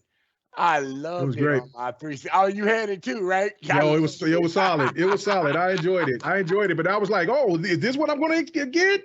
And I was, what? This game doesn't support it? This game doesn't support what? Yeah. I know, right? 3D. Which one lasted longer, the curved TVs or the 3D? I think curved TVs. I think the curved TVs last longer. Because your PC monitors are curved now, so you have to count that. No, you're not. We're talking about TVs compared to monitors. I mean, let's not cheat. But yeah, no. It's not cheat. Oh my goodness. They both went away with the dodo bird. So I just, saying salute. I still love my 3D TV to this day because I love my 3D movies that I own, dude. I can't, you know what I'm saying? It is what it is. You would. I bet you got an old floor mount too, don't you? No, 3D TV is a flat screen, dude. My TV was a thin flat screen. It's Uh-huh. 700 pounds. I got the $1,200 3D Vizio when it came out. It was All right. 1080p, but it was wonderful, dude. I No, love no, no. Yeah, that's the one I had. It was I got it at Sam's. Yep. And yep. You can't tell me Alright. you wasn't popping on them 3D glasses, K-Mega. Come on now. I was, but that's what I'm saying. Like, but most of the games didn't look right because it didn't support it. Like, I mean, you know, there was only like I think 3 games that were supported. Yeah, and I didn't have like the one I forgot what Michael said he had that. I didn't have that. I didn't have that game at that time. I don't think. But Black the Ops Blu-ray 1. movies were incredible. See, yeah, I didn't watch them. I watched I think a couple of movies and then I was just like, nah, man, I can't. 3D has moved over. Bigblock has said about what I was going to say. 3D has moved over for VR. That's the new hotness. Pretty much, yeah. Yeah. Yeah, It's a new 3D. They can keep that Yeah. hotness right now. I'm cool.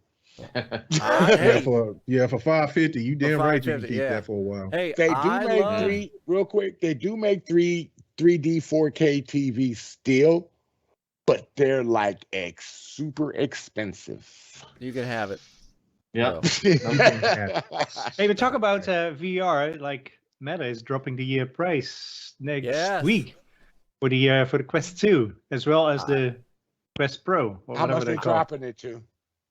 100 bucks or something? 429, I think, for the 256, and the Pro is dropping from I believe 1,500 to 1,000. Yeah. That's not much of a variance. What about the Oculus 2? That's the Meta Quest. That's 2. the Quest, Yeah. Meta Quest 2. Look, Yeah. I continue to be surprised at how good the Meta Quest 2 is. I know there's a few things on the PSVR 2 that make it that are better, the OLED, you know, better resolution and stuff like that. But that Meta Quest 2 is no slouch. And I've enjoyed a couple of things. Just stupid stuff like rock climbing, you know. I can't wait to play Bridge Crew with you. Yeah, That's gonna be fun. And Yes. Star Trek Bridge Crew is cross-play, so we can play. Yes, it is. So I mean, I'm enjoying it. I you know, would I like to get a PSVR 2? Yes.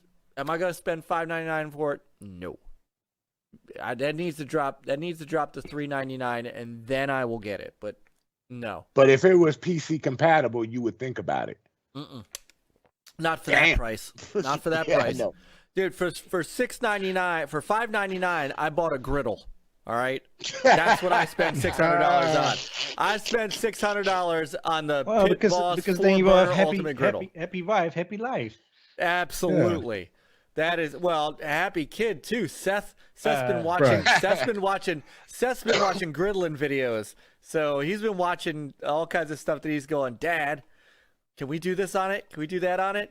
So for Seth to start getting into that's that's what I'm spending $600 on your hands. It's like, yeah. He Yeah, plays exactly. games and he cooks. I can't blame you. I can't blame you. Plays games, makes videos with me, and cooks. That's my boy.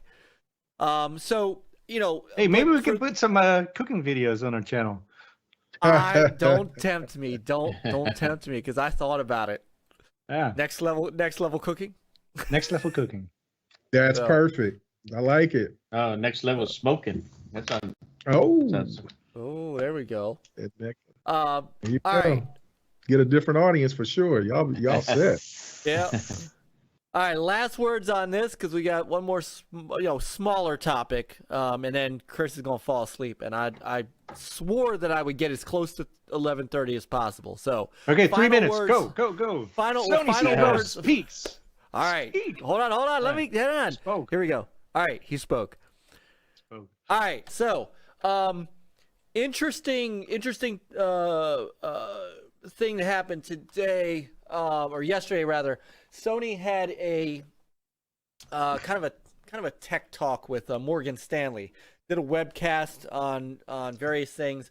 So, for those that don't know, Their current president, Kenichiro Yoshida, is stepping down as president. They're waiting to vote on it. Their current CFO, Hiroki Totoki, is going to be taking over on April 1st as their new president. So he had a kind of a webinar kind of thing with Morgan Stanley. They called it the Technology, Media, and Telecom Conference. And a few things came out of there that I thought were fairly interesting that I thought were worth bringing up to see, just where they were going. For one, we talked last week about where the bulk of Sony's revenue is, and people still think it's PlayStation. It isn't. It's Sony Pictures. So they mentioned that they're working on selling their video streaming content to the highest bidder, because they can make bank inside their Sony operating Sony Pictures division. They make a lot of money, and they're making a lot of money with. They've got Gran Turismo coming out in the movies. They've got Last of Us, which has been very successful on TV. So they've that's where their money is. It's not to say that they don't make money with PlayStation. They absolutely do. And here's where he talked about that. So first he had their PlayStation 5, they're up year over year by like 300% because they're finally able to get consoles out to meet demand, which is good. They need, they've been struggling with that. So Totoki said that there's good, strong demand for PS5. They're pretty much sure over the next fiscal year they can catch up by making enough consoles to meet market demand. He does believe that PlayStation 4 users are positioned to upgrade to PS5. And the interesting thing he said was, since we just talked about PSVR 2, is he believes that PSVR 2 will surpass PSVR 1 sales. That I wanted to get you guys' take on, as well as... how well did PSVR sell, though? They sold like 5 million units. Yeah, I was going to say, it was like a little bit over 5 million. Yeah. So they think PSVR 2 has the ability to do that.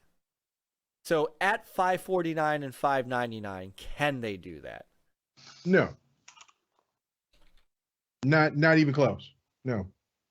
But even the PSVR started off. How much was the original price though?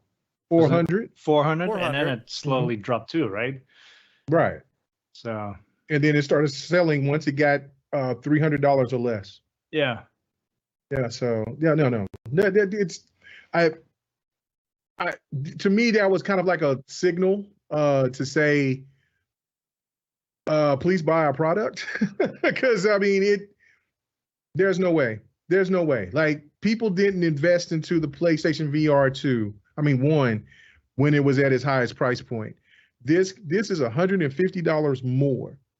The PlayStation fans are not going to jump on to that. Like, see that's why, to me, it was, and I get it, because Sony's strategy, because they're doing it with their televisions, and I think it's a smart strategy for the televisions, but not. And they're doing it with the console and their games, the premium, this, that, this exclusive premium product. But in all reality, people are looking at those prices as like, shit, that shit is too premium for me. It just, the way everything else is because of the inflation, or, maybe close to recession or whatever, but it's just inflation itself. It's causing people to kind of pick and choose what they want to do. That's why the games aren't selling as much as they was anticipating that these games were, going back to last year. This is not going to sell like that. Like, I'm trying to understand why they're not checking the temperature in the room and understanding that, hey man, you want to get some things off the shelf. I get that you want to say that you only want to apply premium to your label, but it's not going to work. It's not going to work. If they come close to even selling what the PlayStation VR 1 did in the first year, You can have me come back on here and me apologize and say I was dead wrong on that, but I don't even see them making those type of sales, those type of sales numbers like the VR one did in the first year. I just don't see it. But I don't see it. And on top of that, that's probably why Maty it- dropped the price. You know, Well, Right. that's And what they then need to do. the games itself, the prices are higher as well, and it doesn't have any backwards capability. So think That's about a this: problem. like, okay, with everybody showing these clips of GT7, which looks great, but you can't even use the hand joysticks. It's not compatible with the game. You got to use the controller. So again, why would I, you know what I'm saying? You give us something free, right? Like, oh, it's a free download, we can play it, but then yet I buy this $550 with tax is going to be more peripheral. And you mean to tell me that I can't get the full experience of VR? I got to grab my controller and play with it just and look into the lens? That just makes no sense to me at all. So, and Bigblock's got one, he's very happy with it. So content won't save it at that price. I mean, I have to look. I got to because the content is higher. It is if the higher, content was the same price as the first, then you might have something there because in a way it alleviates and gives a thought process to maybe the customer saying, okay, well, this is a better product. I'm going to pay for it. But the games, they're giving me these games at the same prices as the previous game, and I'll have back and then maybe if Sony was thinking about, well, maybe because they're going to make all these games remasters, that's the reason why they're not backwards compatible. But if they also offered for people who were a part of the first peripherals experience, like those games should have came with them as well. I mean, give them some kind of initiative, some kind of bargain. Don't just scam. I feel it's not scamming, but don't just get them with nickel and dime them like that. That's my whole point on it. And I think that a lot of consumers are going to feel that same way as well. They are doing it with certain backwards compatible games, but they're charging you an upcharge for the new VR. Some of them are $30 to upgrade. Yeah. Right. Yeah. Yeah. I know, right, K-Meg? I see you shaking your head. I know. It's like I give up on Sony now. Yeah, I give up on it, bro. I give up on it.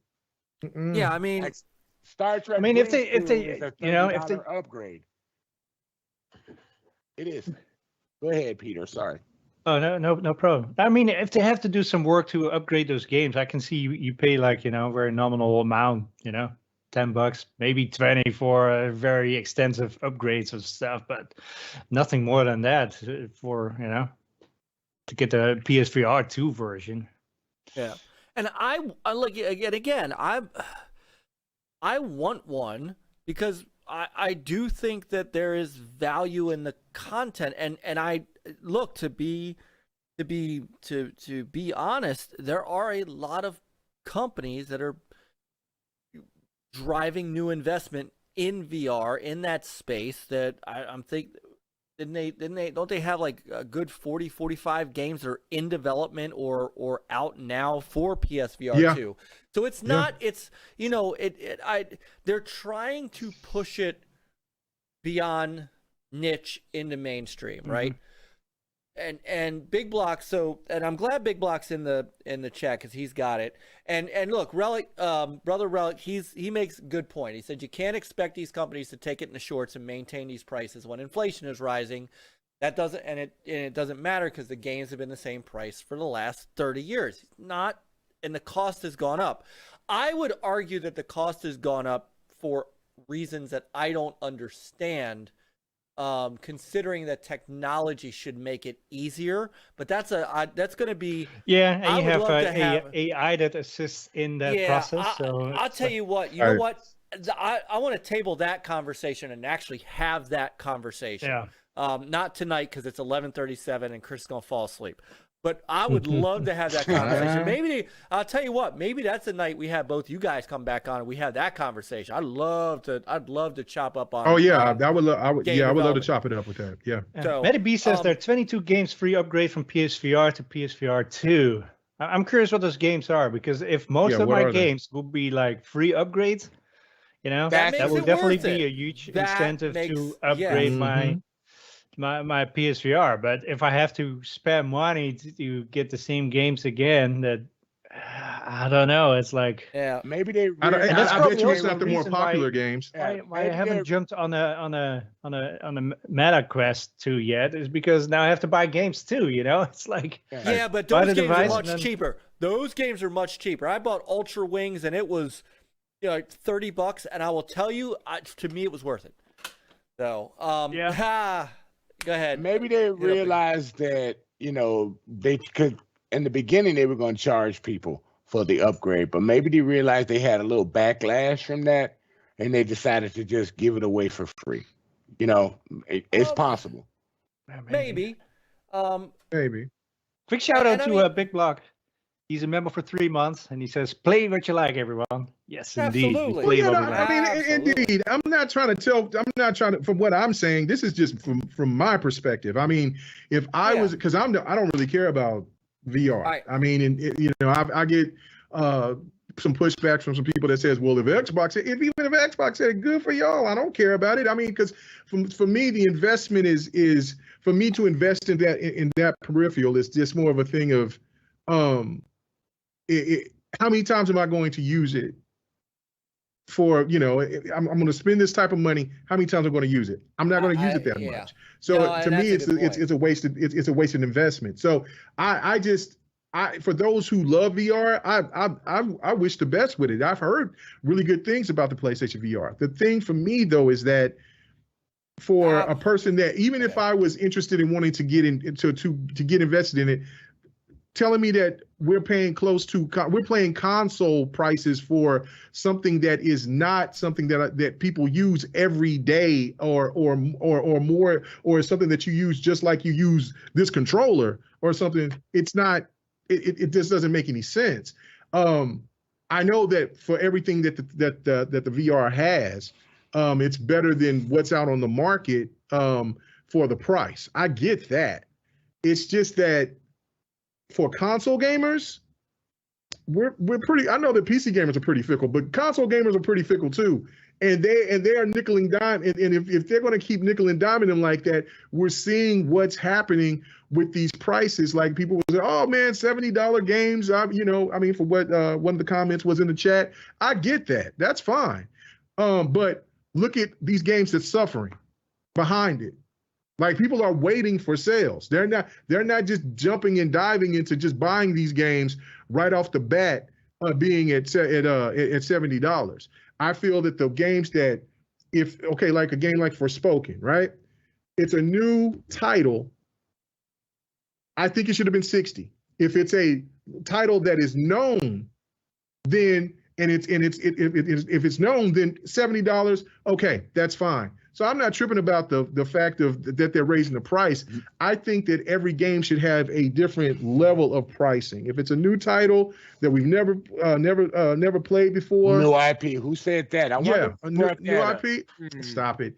Saying $60. I mean, I think that's reasonable. But again, I don't do the X's and O's. I'm just a gamer, but I just think that it's affecting how the trend is flowing. They thought like, well, we'll just force these gamers to go ahead and spend $70, $550 for a PlayStation VR or whatever the case may be. And gamers are saying, look, we're just going to hold on to our wallets and purses until these prices go down. Yeah. I said that. Remember, I said that also. Callisto Protocol, since it was a new IP, should be $60 too. So this is a great. Got killed. Yeah. So this is a games great that have a conversation. history, you can get away with 70. This is Go ahead, Myke. I'm this sorry. is a great. Please, Well, no, I'm just saying this is a great conversation to have. We can get down a rabbit hole as to why, and the chat sort of that's why I said down that rabbit hole. And to be absolutely clear to the chat, we love you guys. This is the guys. these are the conversations that I love watching in chat too. You know, Bigblock, you weren't pushing anything. You were giving your opinion, and you know we love that. You guys, you know, Relic, Nick, Brother Ham is in the his opinion is my brother K Master is killing it. We know this. We know this is. Yo, Hams, you know I got something to say about that, but I'm gonna be nice Lord. today. Good Lord. So I found a list of all the free upgrades from PSVR. And Peter put it in the Skype chat too, but after the fall, like some of this you don't have any idea. Job Simulator, okay, whatever. But No Man's Sky's got a free upgrade. I mean, that's, you know, That's a good one. That's a good one. Yeah. Pistol Whip. Intergalactic Star Bartending. Okay. I can't ace combat. All right. Vacation Simulator. All right. Never mind. Oh, all right, man. That wasn't the flex I thought it would be. All right. So, Yeah, see, good grief. but again, and I look, I don't bag on anybody that bought it, right? I said that on Twitter absolutely too. I'm not. like, no, absolutely not. It's your money. You do what you play, and you get what you want to. Absolutely. I'm just speaking for me. That's it. That's it. So don't take offense because I'm saying how I feel about it and how I feel like other consumers are feeling is feeling about it. If you love it, if you like it, I love it. That's what my boy Still Rain says. I'm going to steal that one from him. I'm going to get I'm going to get my VR experience on PC. I'm not doing it on console. You know what the most important part of that is, and I think people, especially those who you know,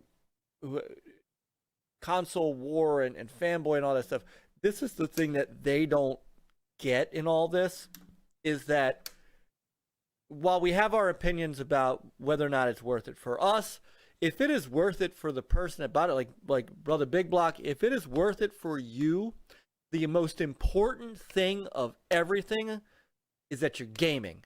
You are gaming. You are in this community. You are supporting the gaming hobby that has gone from having nobody but us old geeks and nerd boys playing to a multi-billion-dollar industry of millions upon millions upon millions of people. So if you bought PSVR and you are enjoying it, you are gaming, and that is the most important thing. I think sometimes people lose sight of that as we have these discussions, like Game Pass. I know people like Noof, right? Noof, although Noof just resubscribed, so you know, hypocrite. Oh yeah, but he succumbed to the throat needle, as I say. I sent him something on Twitter. But love you, Noof, brother Noof, love you. But even those people who are, I don't like subscriptions, I just want to play, I want my physical. Noof was one of those, you know, I want my physicals, I want, you know, he's still gaming. The people who love Game Pass, like me, father of 3, who doesn't have that disposable income, I'm gaming. You know, all of us are gaming, and I think we got to remember that's the most important part of all this. And we share a passion for gaming, you know, our experiences and stuff. Yeah, and that's why we don't. That's why we don't do any of that stuff. I want the PSVR 2. I can't afford it. I think it is overpriced. I know a lot of people think it is not overpriced because of the tech inside. Right. I don't have any problem with that. And all I would say is, hey, cool. If you got it, awesome. It's out of my price range right now. It gets down a couple $100, I'm in. And I mean, if Sony picks up the phone and calls us like, "Hey, can we drop a couple of these puppies off?" It's like, absolutely, If they made it PC compatible day one, also, I might have picked it up. Right. Yeah. I'm not gonna lie, I might have picked it up. Look, the full disclosure, my wife bought my Seth and Jacob, my oldest, the MetaQuest 2 last year for Hanukkah. Jacob hadn't played it in 3 months, 4 months, 5 months. I just went in his room and took it one day. I didn't buy another. I didn't buy a Meta Still Quest. missing I took it, is his. he? He has no idea it's gone. I'm not kidding. That boy, he is. You get an 18-year-old, they are oblivious to everything. But he has no idea. But I didn't pay for it. It was already sunk cost. I got to buy the games, but it's okay. You know, it's okay. And there you go. Absolutely why I'm here. Maty says it best. Well, Maty says it best.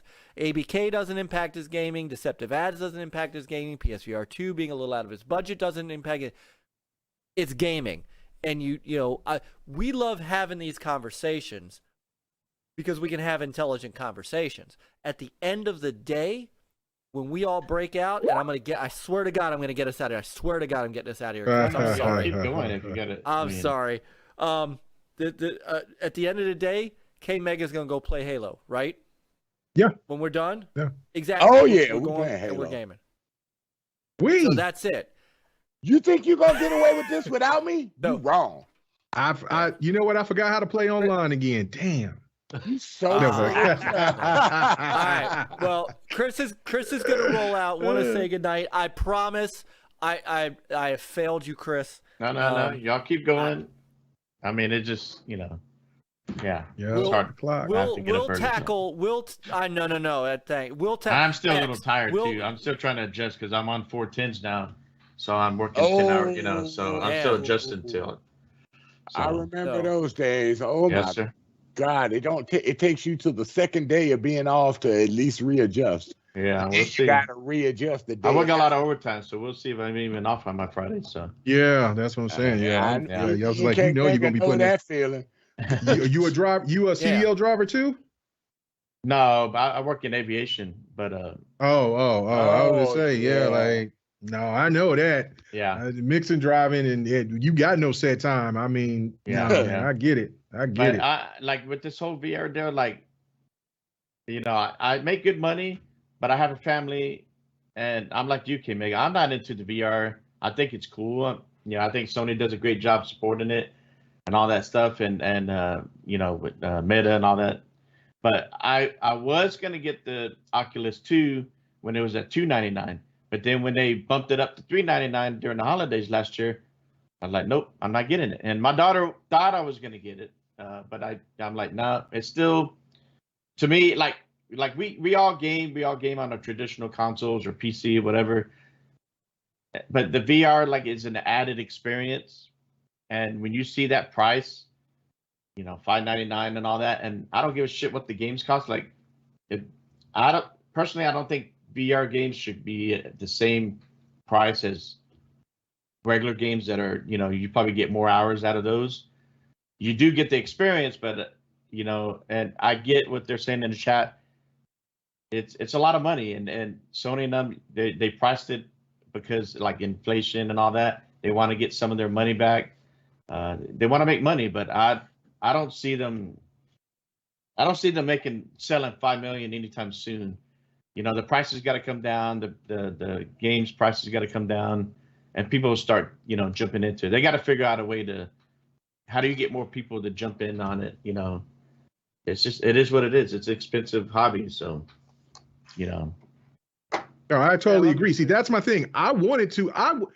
Even though I don't care about VR, I want it to succeed because it's something that gamers love. It's just like for me, like I've said, I've talked about fighters here, but there's people that don't give two shits about a fighting game. But you would think that if you are a gamer, well, have some fighters and do as much as you want. So I want it to succeed for the people who love VR. Yeah. I'm just making my opinion on it to state that I just feel that for the gaming community, especially the console gaming community, it's just too much money at this point. And I understand that Sony was trying to make it a premium. This is only for an exclusive thing for PlayStation to try to garner more attention for people to buy it for PlayStation, to buy it because it seems like it's only exclusive to PlayStation. But in all reality, I think the biggest VR supporters are in the PC space. And that's why I'm like, it should be already available for the people in PC, because that also garners that they could maybe say, look how many sales we had in this first week or this first month, and that might get some attention for some PlayStation gamers out there. It's like, oh man, is that good?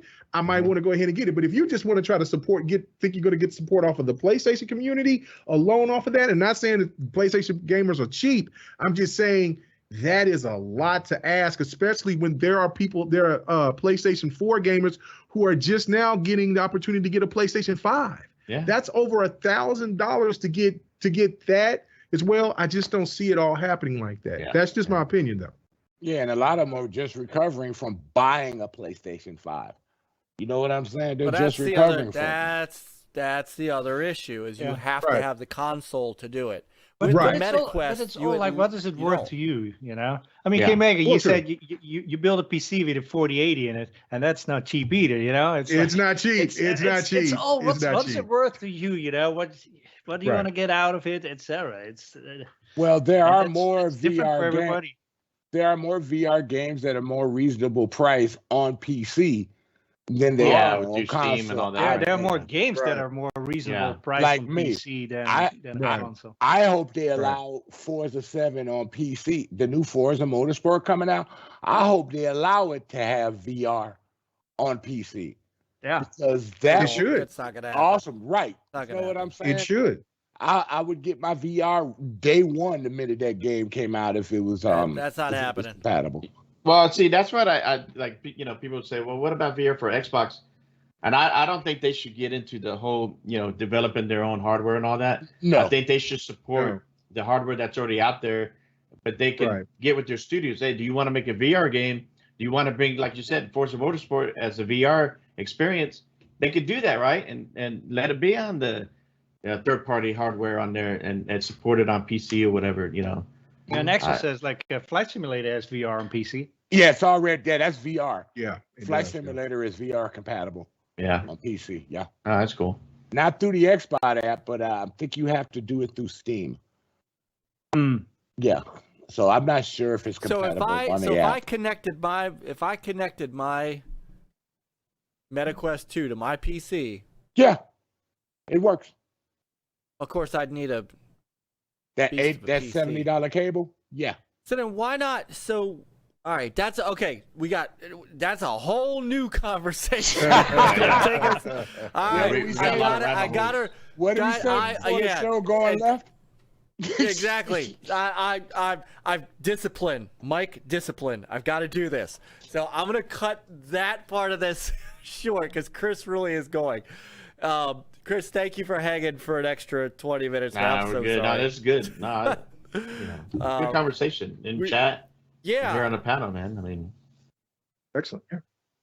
Yeah. So have a good night. I hope you he's not a pilot, guys, so he won't be 4 hours and then flying across country. But but I do inspection, so I got to get it right. yeah. Oh Go yeah, get- you can't miss you better not go get some- one nut yeah. bolt or ribbit. That man, No, sir. yeah, you better go. let get that some- man you go to better sleep get some- immediately. Yeah, Well, exactly. you just say automatic So- failure for everyone. Can't be wrong with that. 'Cause I Well, might yeah. Yeah. We I'm had not contracts with flying. UPS and FedEx, so we got to make sure those aircraft are flying, so we can get y'all's VR yeah, delivered Yeah, to y'all. delivered.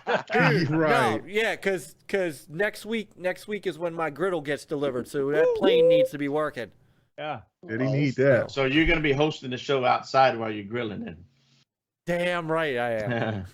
Friday night grilling There'll with be- Myke. There we go. He doesn't game anymore. He's just been grilling. or he'll be playing the game in the cloud on his phone. One of the two. Yeah. Yeah. All right, guys. Well, I'm out real quick, and y'all keep on going. Do your outros or whatever y'all can do, and but that's great having you on, K Mega.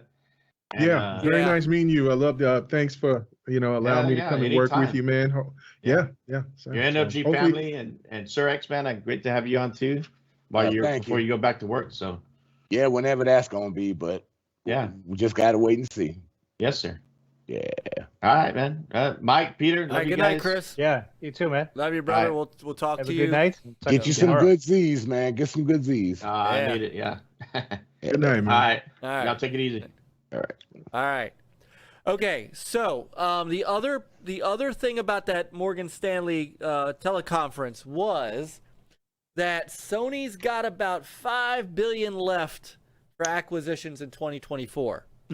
Now, I gotta say this because I've had enough. Like I don't know what's gotten into me in the last month, but I've gotten a bit more vocal lately, and I'm waiting for Peter and Chris to pull me aside and go. That's Myke, my you need fault. to I'm stop." so we egged you sorry. on. No, just I kidding. take the blame for that, Mike. I take the blame for that. I'm sorry. Look, there's a guy that's been running around Twitter, and he one tweet, and he's the source for actual real news organization saying that Sony was going to buy Take-Two because of one nut job on Twitter that said he had a good source, 3 sources that come on. All right, so Take-Two. Okay, let me start here. They've got a little over $5 billion left for acquisitions in 2020 until 2024. So this year they've got $5 billion more to use to acquire things. They're not talking about PlayStation only. The studio, the picture studio still has to operate and buy IPs and stuff like that. So there is no freaking way, that Sony is buying Take-Two in response to Activision. If they had the money, they'd have bought Activision. They're not buying Take-Two, right? Could they? What they'll do? What I'm willing to bet that they'll do is they'll go after another small studio that's been working. I've got to say, I think that has been more of a winning strategy for Sony than anything. They're getting support studios and Bungie. Totogi brought up Bungie and how they're not just looking at Destiny, but they're looking at Bungie to help the rest of their studios with live service games. Again, a whole other conversation, not for tonight, because K-Mega needs to play some Halo. But yes, I'm an economist now. Trent says I believe the Twitter troll. Armchair economist. Wait, Yes. aren't they always sitting down anyways? Whatever. Yes. Hey, I got my arms. They are not. What they're going to do, I think, is keep investing and acquiring the small support studios that are going to help their internal studios. Let's be very fair here, because we're not just an Xbox podcast, even though Microsoft seems to be making all the news right now. I know Bigblock said it earlier, but Bigblock, Sony's not making big news right now. It's hard to talk about PlayStation. It's really funny because we relish the opportunity to talk about PlayStation. We just don't get a chance to because they're not in a position right now to have much going on, and Microsoft is sucking all the air out of the room with everything they got going on. To be perfectly fair and objective to Sony, whether or not they claim that Call of Duty is all of their revenue or not, their franchises are hits. God of War, Last of Us, Uncharted. Uncharted is one of my favorite game series of all time, bar none. Even Infamous, they've got Spider-Man and Wolverine. They've got the IPs on lock. They make fantastic games.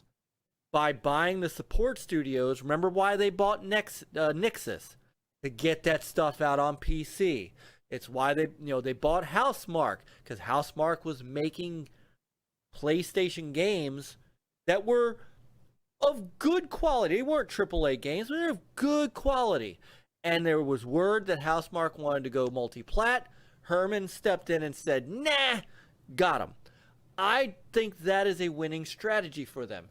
I don't even think they're interested if they were interested in one studio, still think it's Square Enix.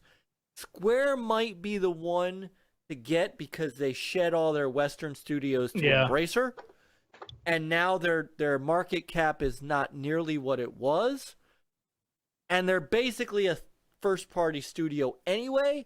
It's a match made in heaven. That's the one I think they would go for if they went for anything. Take-Two is out of their ballpark. Yeah.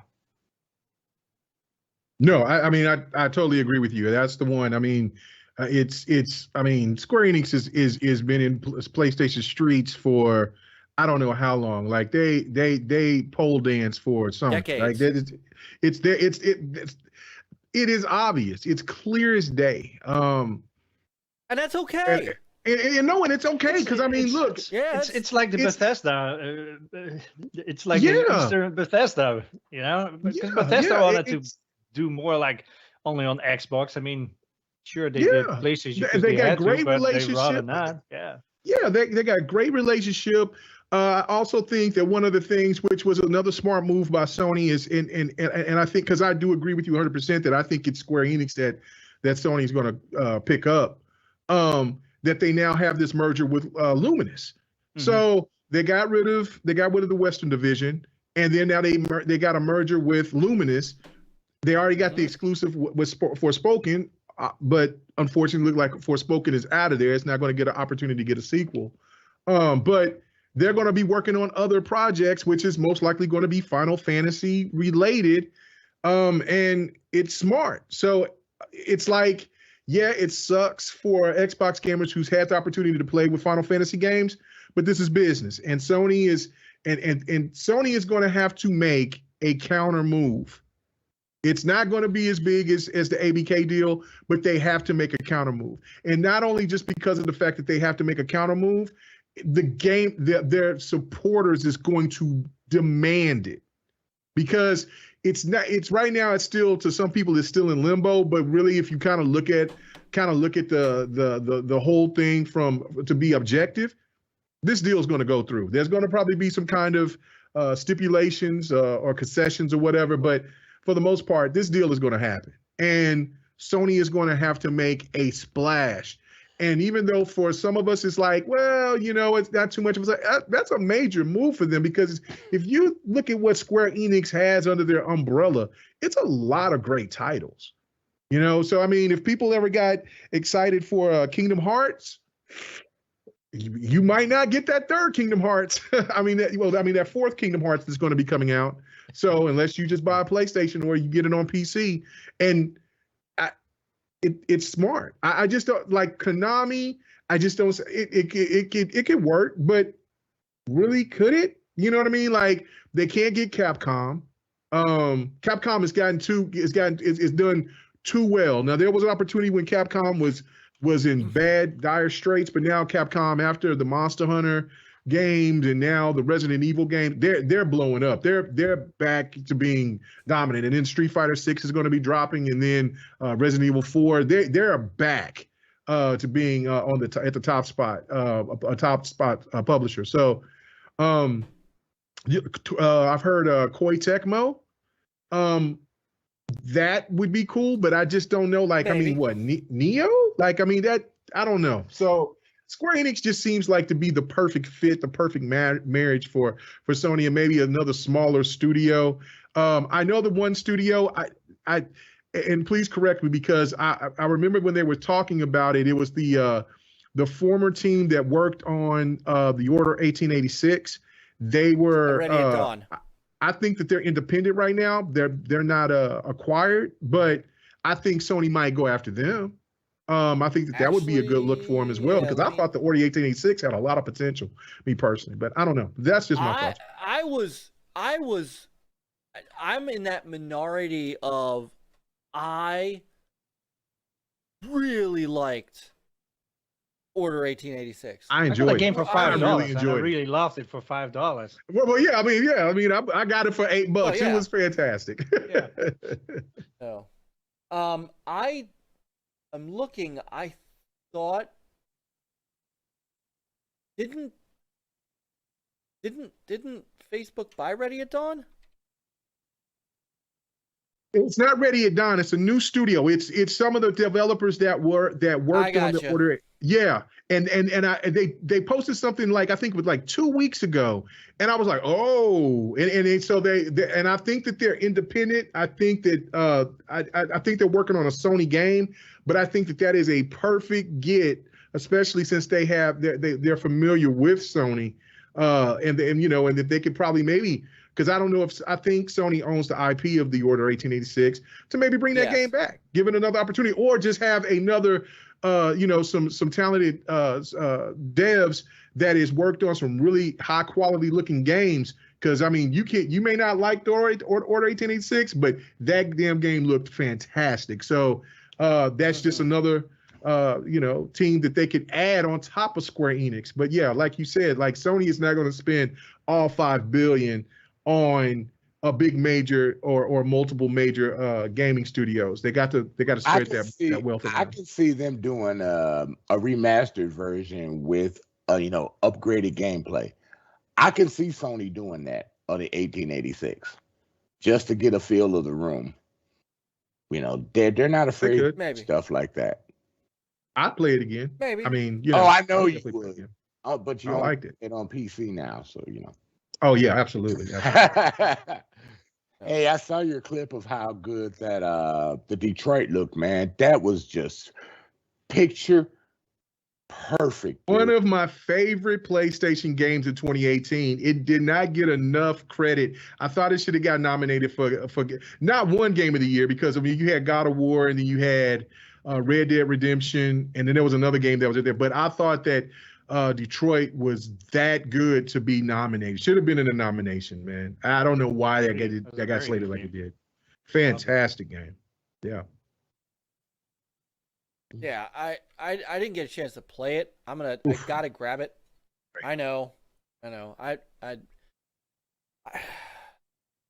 Too many games. That's the problem. Too many games, man. Too many games. Yes. Too many games. Too many games. I get it. Too many games. I haven't. Everybody keeps telling me that jump on me about I'm jumping on you about the Guardians game. The Guardians game. Guardians of the Galaxy. Yeah, the Guardians of the Galaxy. I haven't even booted. I bought that game on sale the December that it came out that year, and I haven't even booted it up. I haven't even seen what that game looked like because I've been playing so many other games. So, I'm gonna eventually get to it. So I get it. I totally understand. Yeah, every day, dude. No. Backlog is getting worse. Right? Yep. Right? Yep. It's not enough time. No. And I'm just Still running around in Hogwarts, man. That game is like huge. And that game is beautiful too. I was like, oh my god. And I'm just starting to get back into gaming again, having time to play.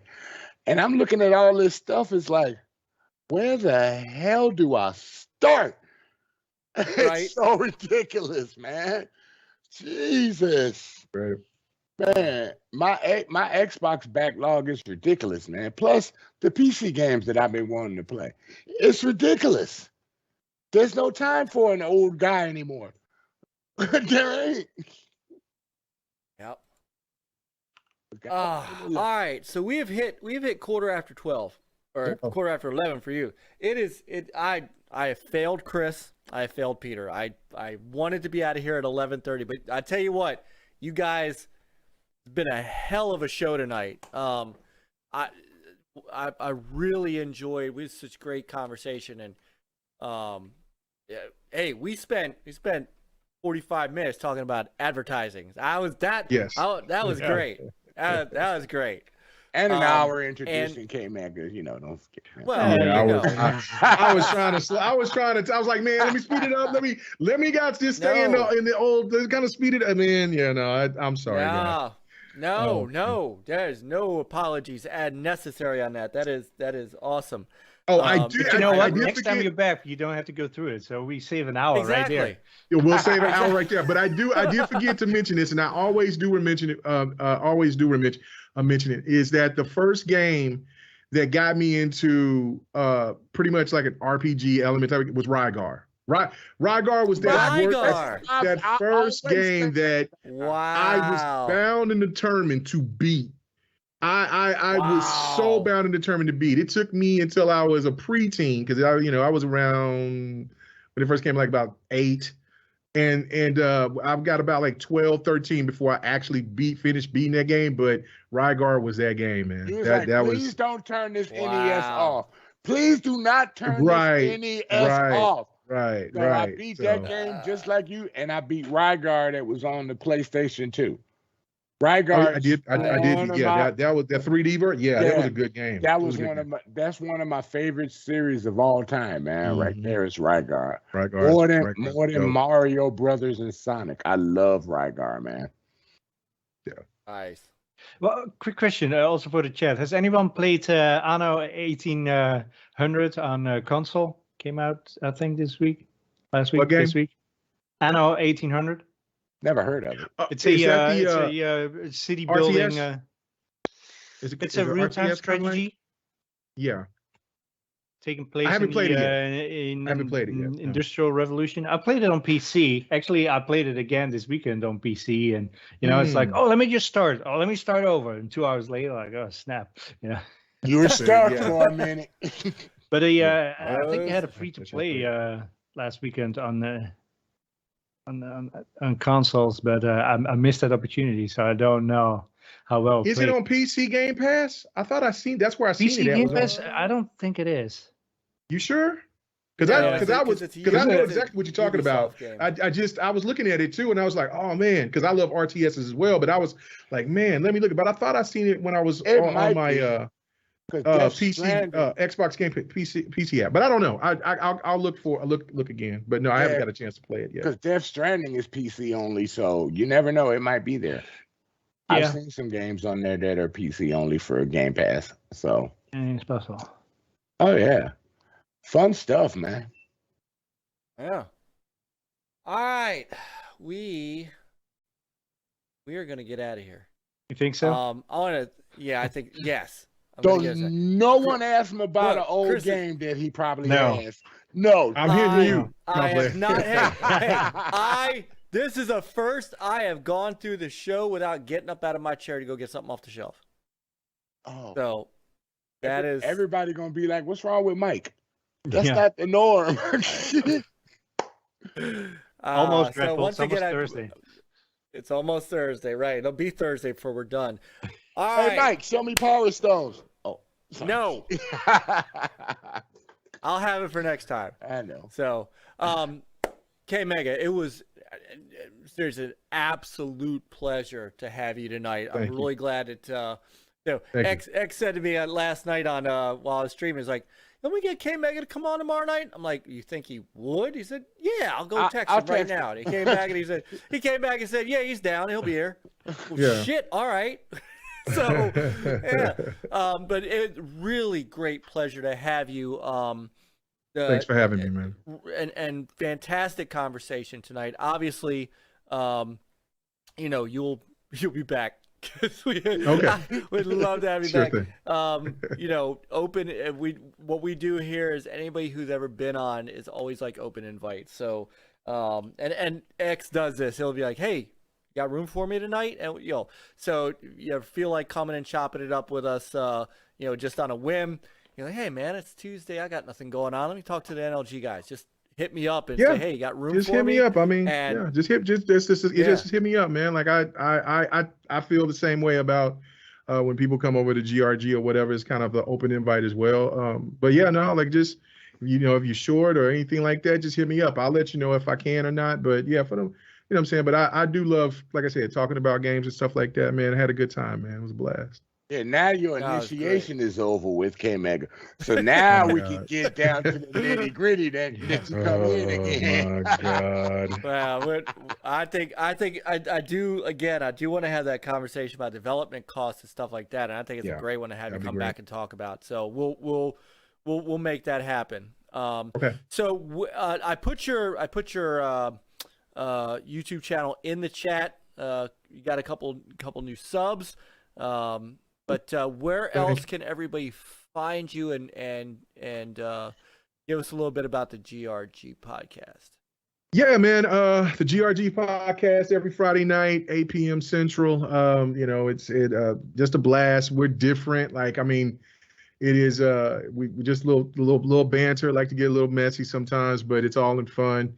We're gamers, and I think when we have spirited conversations, I think that just brings the excitement to the podcast. So, you know, without no drama or anything like that. But yeah, come check out the podcast Friday nights, 8 p.m. Central, 9 p.m. Eastern, 6 p.m. Pacific. In as Loke, he'll come in there and do trivia once a month. He claims he's from Zimbabwe, Africa, but I say he's from Wakanda, Texas. He ain't from. I say we give he's from Tasmania. Yeah, no, but it's like 2 a.m. in the morning when he comes on. I think you're a maniac, but I do appreciate when he does come on and stuff like that. Also, I do the next podcast on X-Bot44H channel on Thursday nights at 7 p.m. Central, 8 p.m. Eastern. You know, like I said, that's my brother, man. We've been rocking out since 2013, man. You know what I'm saying? That, you know, I'll ride with him till the wheels fall off on next, man. That's, you know, I'm just a sidekick, nice. Man. He's been doing this. He's helped me a lot on this journey. And then I do Fight Night Sundays on Sunday nights. I kind of varies. If it's a sports like it's football, and because there's Sunday night football, I kind of do it around 10:30. You know, the other times we'll do a little bit earlier, but we do that kind of, we'll just say 10:30 p.m. Central Time. And then last but not least, I do another podcast called The Dev and the Gamer with my brother the Don KTR. And we do that podcast every other week or every 3 weeks because of time different restraints between both of us. But yeah, we do that usually on Wednesday afternoons. So if you want to come and check that out, that would be much appreciative. And so that's it, man. That's all I do, man. That's it. So thank you. All right. Oh, you're welcome. Thank you for coming on tonight. It was fantastic. Absolutely, yeah. It's absolutely fantastic. Brother X. Yes. Where can they find you, good sir? I know, well, we know where they can find you. You can find you on Friday nights at K-Mega. Yes, sir. That's where I let the Mogwai out, man. I love it. He love it. He love it. Release the Mogwai. Yeah, don't feed him after midnight, but he thought does. About that one. Release the Mogwai. That's his thing to me when I go on my run. And K-Mega will tell you, I've been doing this show from time to time. I never had a Mogwai. I mean, you know what I'm saying? I've never been like that. But there was one subject one day that totally ticked me off, and I let them have it. I'm not saying who or what company, but I let them have it. And K-Mega kind of dropped his mouth and said, damn. And I told the truth about the situation. Nothing I said was false. And he was like, where did this come from? Even Lemon was there that day. And he was like, I ain't ever seen X like that. Next thing you know, I got a reputation now. Thanks, K-Mega. But sometimes I join X-Bot on the next podcast. I love X-Bot too. That's my boy. That's my golfing buddy.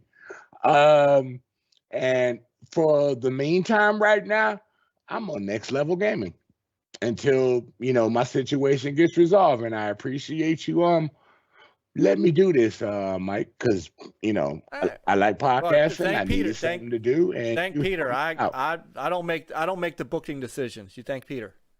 I appreciate you, Peter. You the man, Peter. You better than Myke.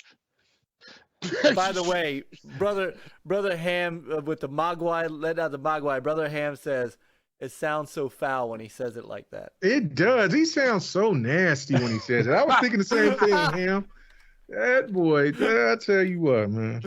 I have to decide about GRG people. After about 10 o'clock Central Time, we can get a little raunchy. So, it's just it's you. No, it's you and Viper. No. Viper has taken the crown. Viper has taken the crown. Good Lord. Dark is a close runner-up. Oh my God. But nah, it's a great Oh, show. man. Everybody, y'all should check it out. 8 p.m. Central Time, man. Yeah. You know, it's pretty good. You know, maybe we can get Myke on there one day to come and shoot the chops. Oh, absolutely. Yeah, everybody on the panel is welcome to come on to GRG, except for you, Sir X, man. Whatever. You say that every week. When I come in, you always say, "What you doing here?" And his favorite line is, "It's time for the ejecto seat," but he never ejects. Oh, man. We would have to. I would never kick my brother out, Sir X, man. We'll have to make that happen. We'd love to come on and It gets kind of wild. You ready for that?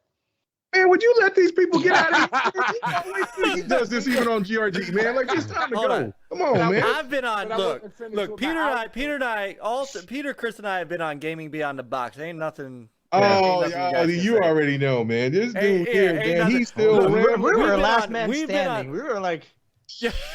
I just want to shout out to Yobi. Everybody was gone, and like Myke and I were still there. I was like.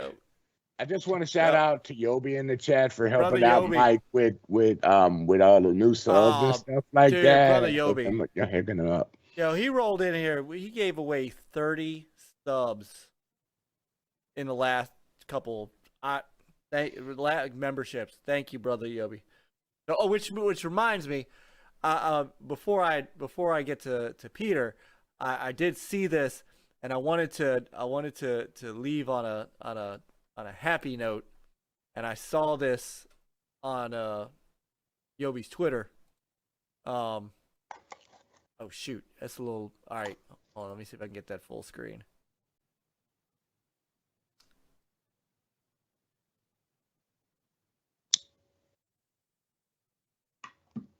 Yeah, if you're playing fighters online, you're getting your ass whipped, and the game magically disconnects.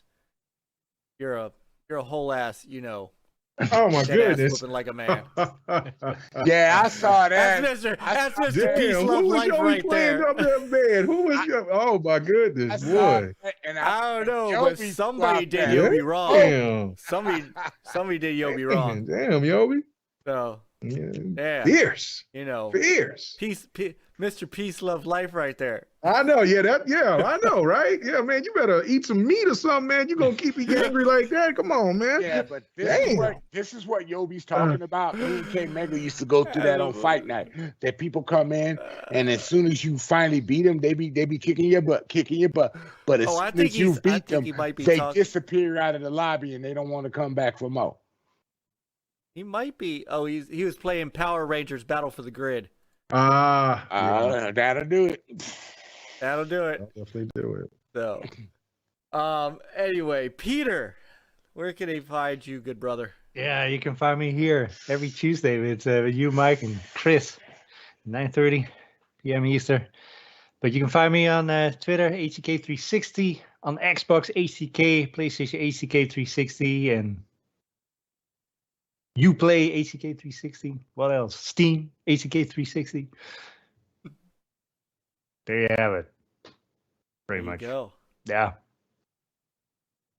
All right. And as always, you can find me. I'm all over the place here, 9:30 Eastern Standard on Tuesday nights on the NLG show.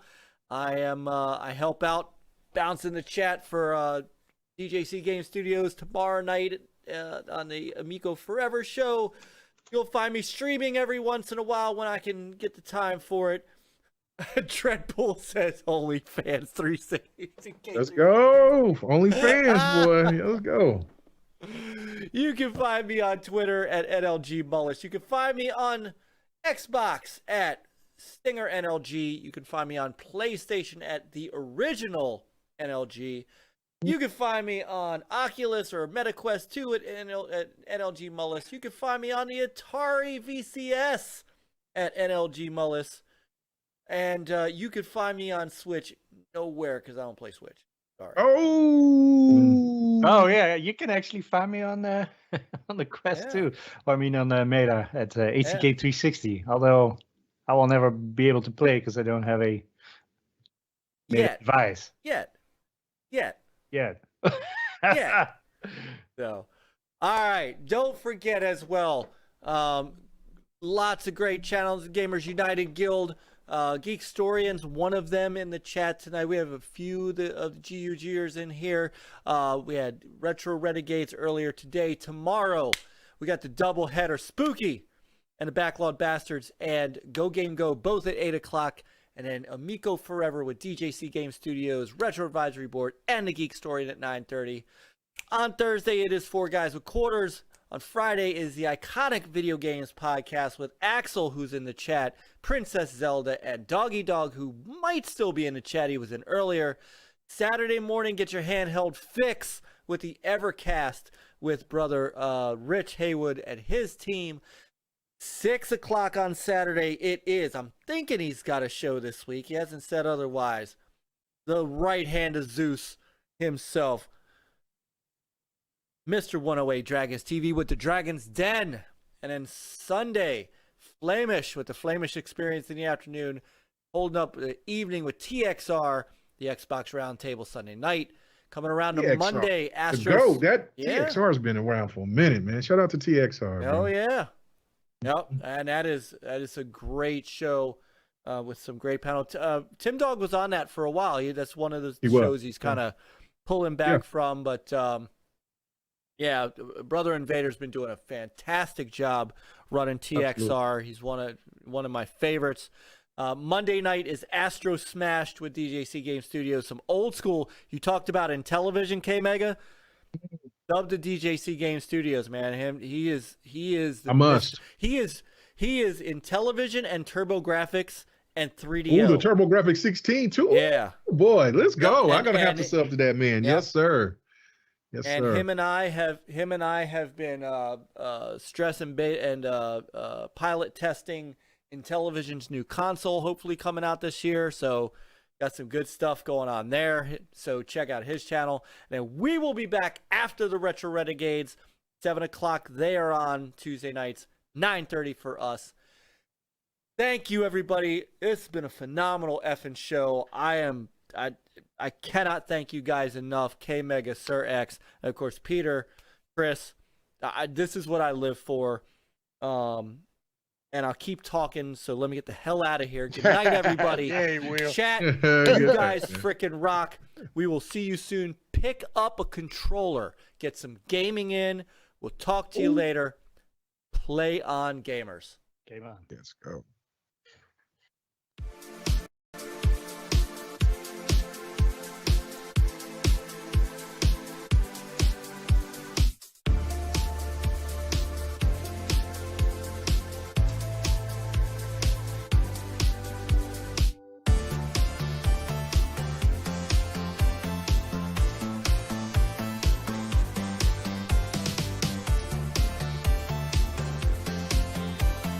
That's why I'm looking into it. So Dread. yeah. Dread. Dude. What'd he say? You waited. Oh, he threw in a super Dread. chat at the end. Oh, damn. Dread's wild, man. Peter, you have to. Oh, we're back alive. Thanks, DREADPOOL, for the super chat. Oh, shit. We're Super live chat. again. Oh, Just damn. We're live. I had to come back. He threw for the that and he said OnlyFans. just because.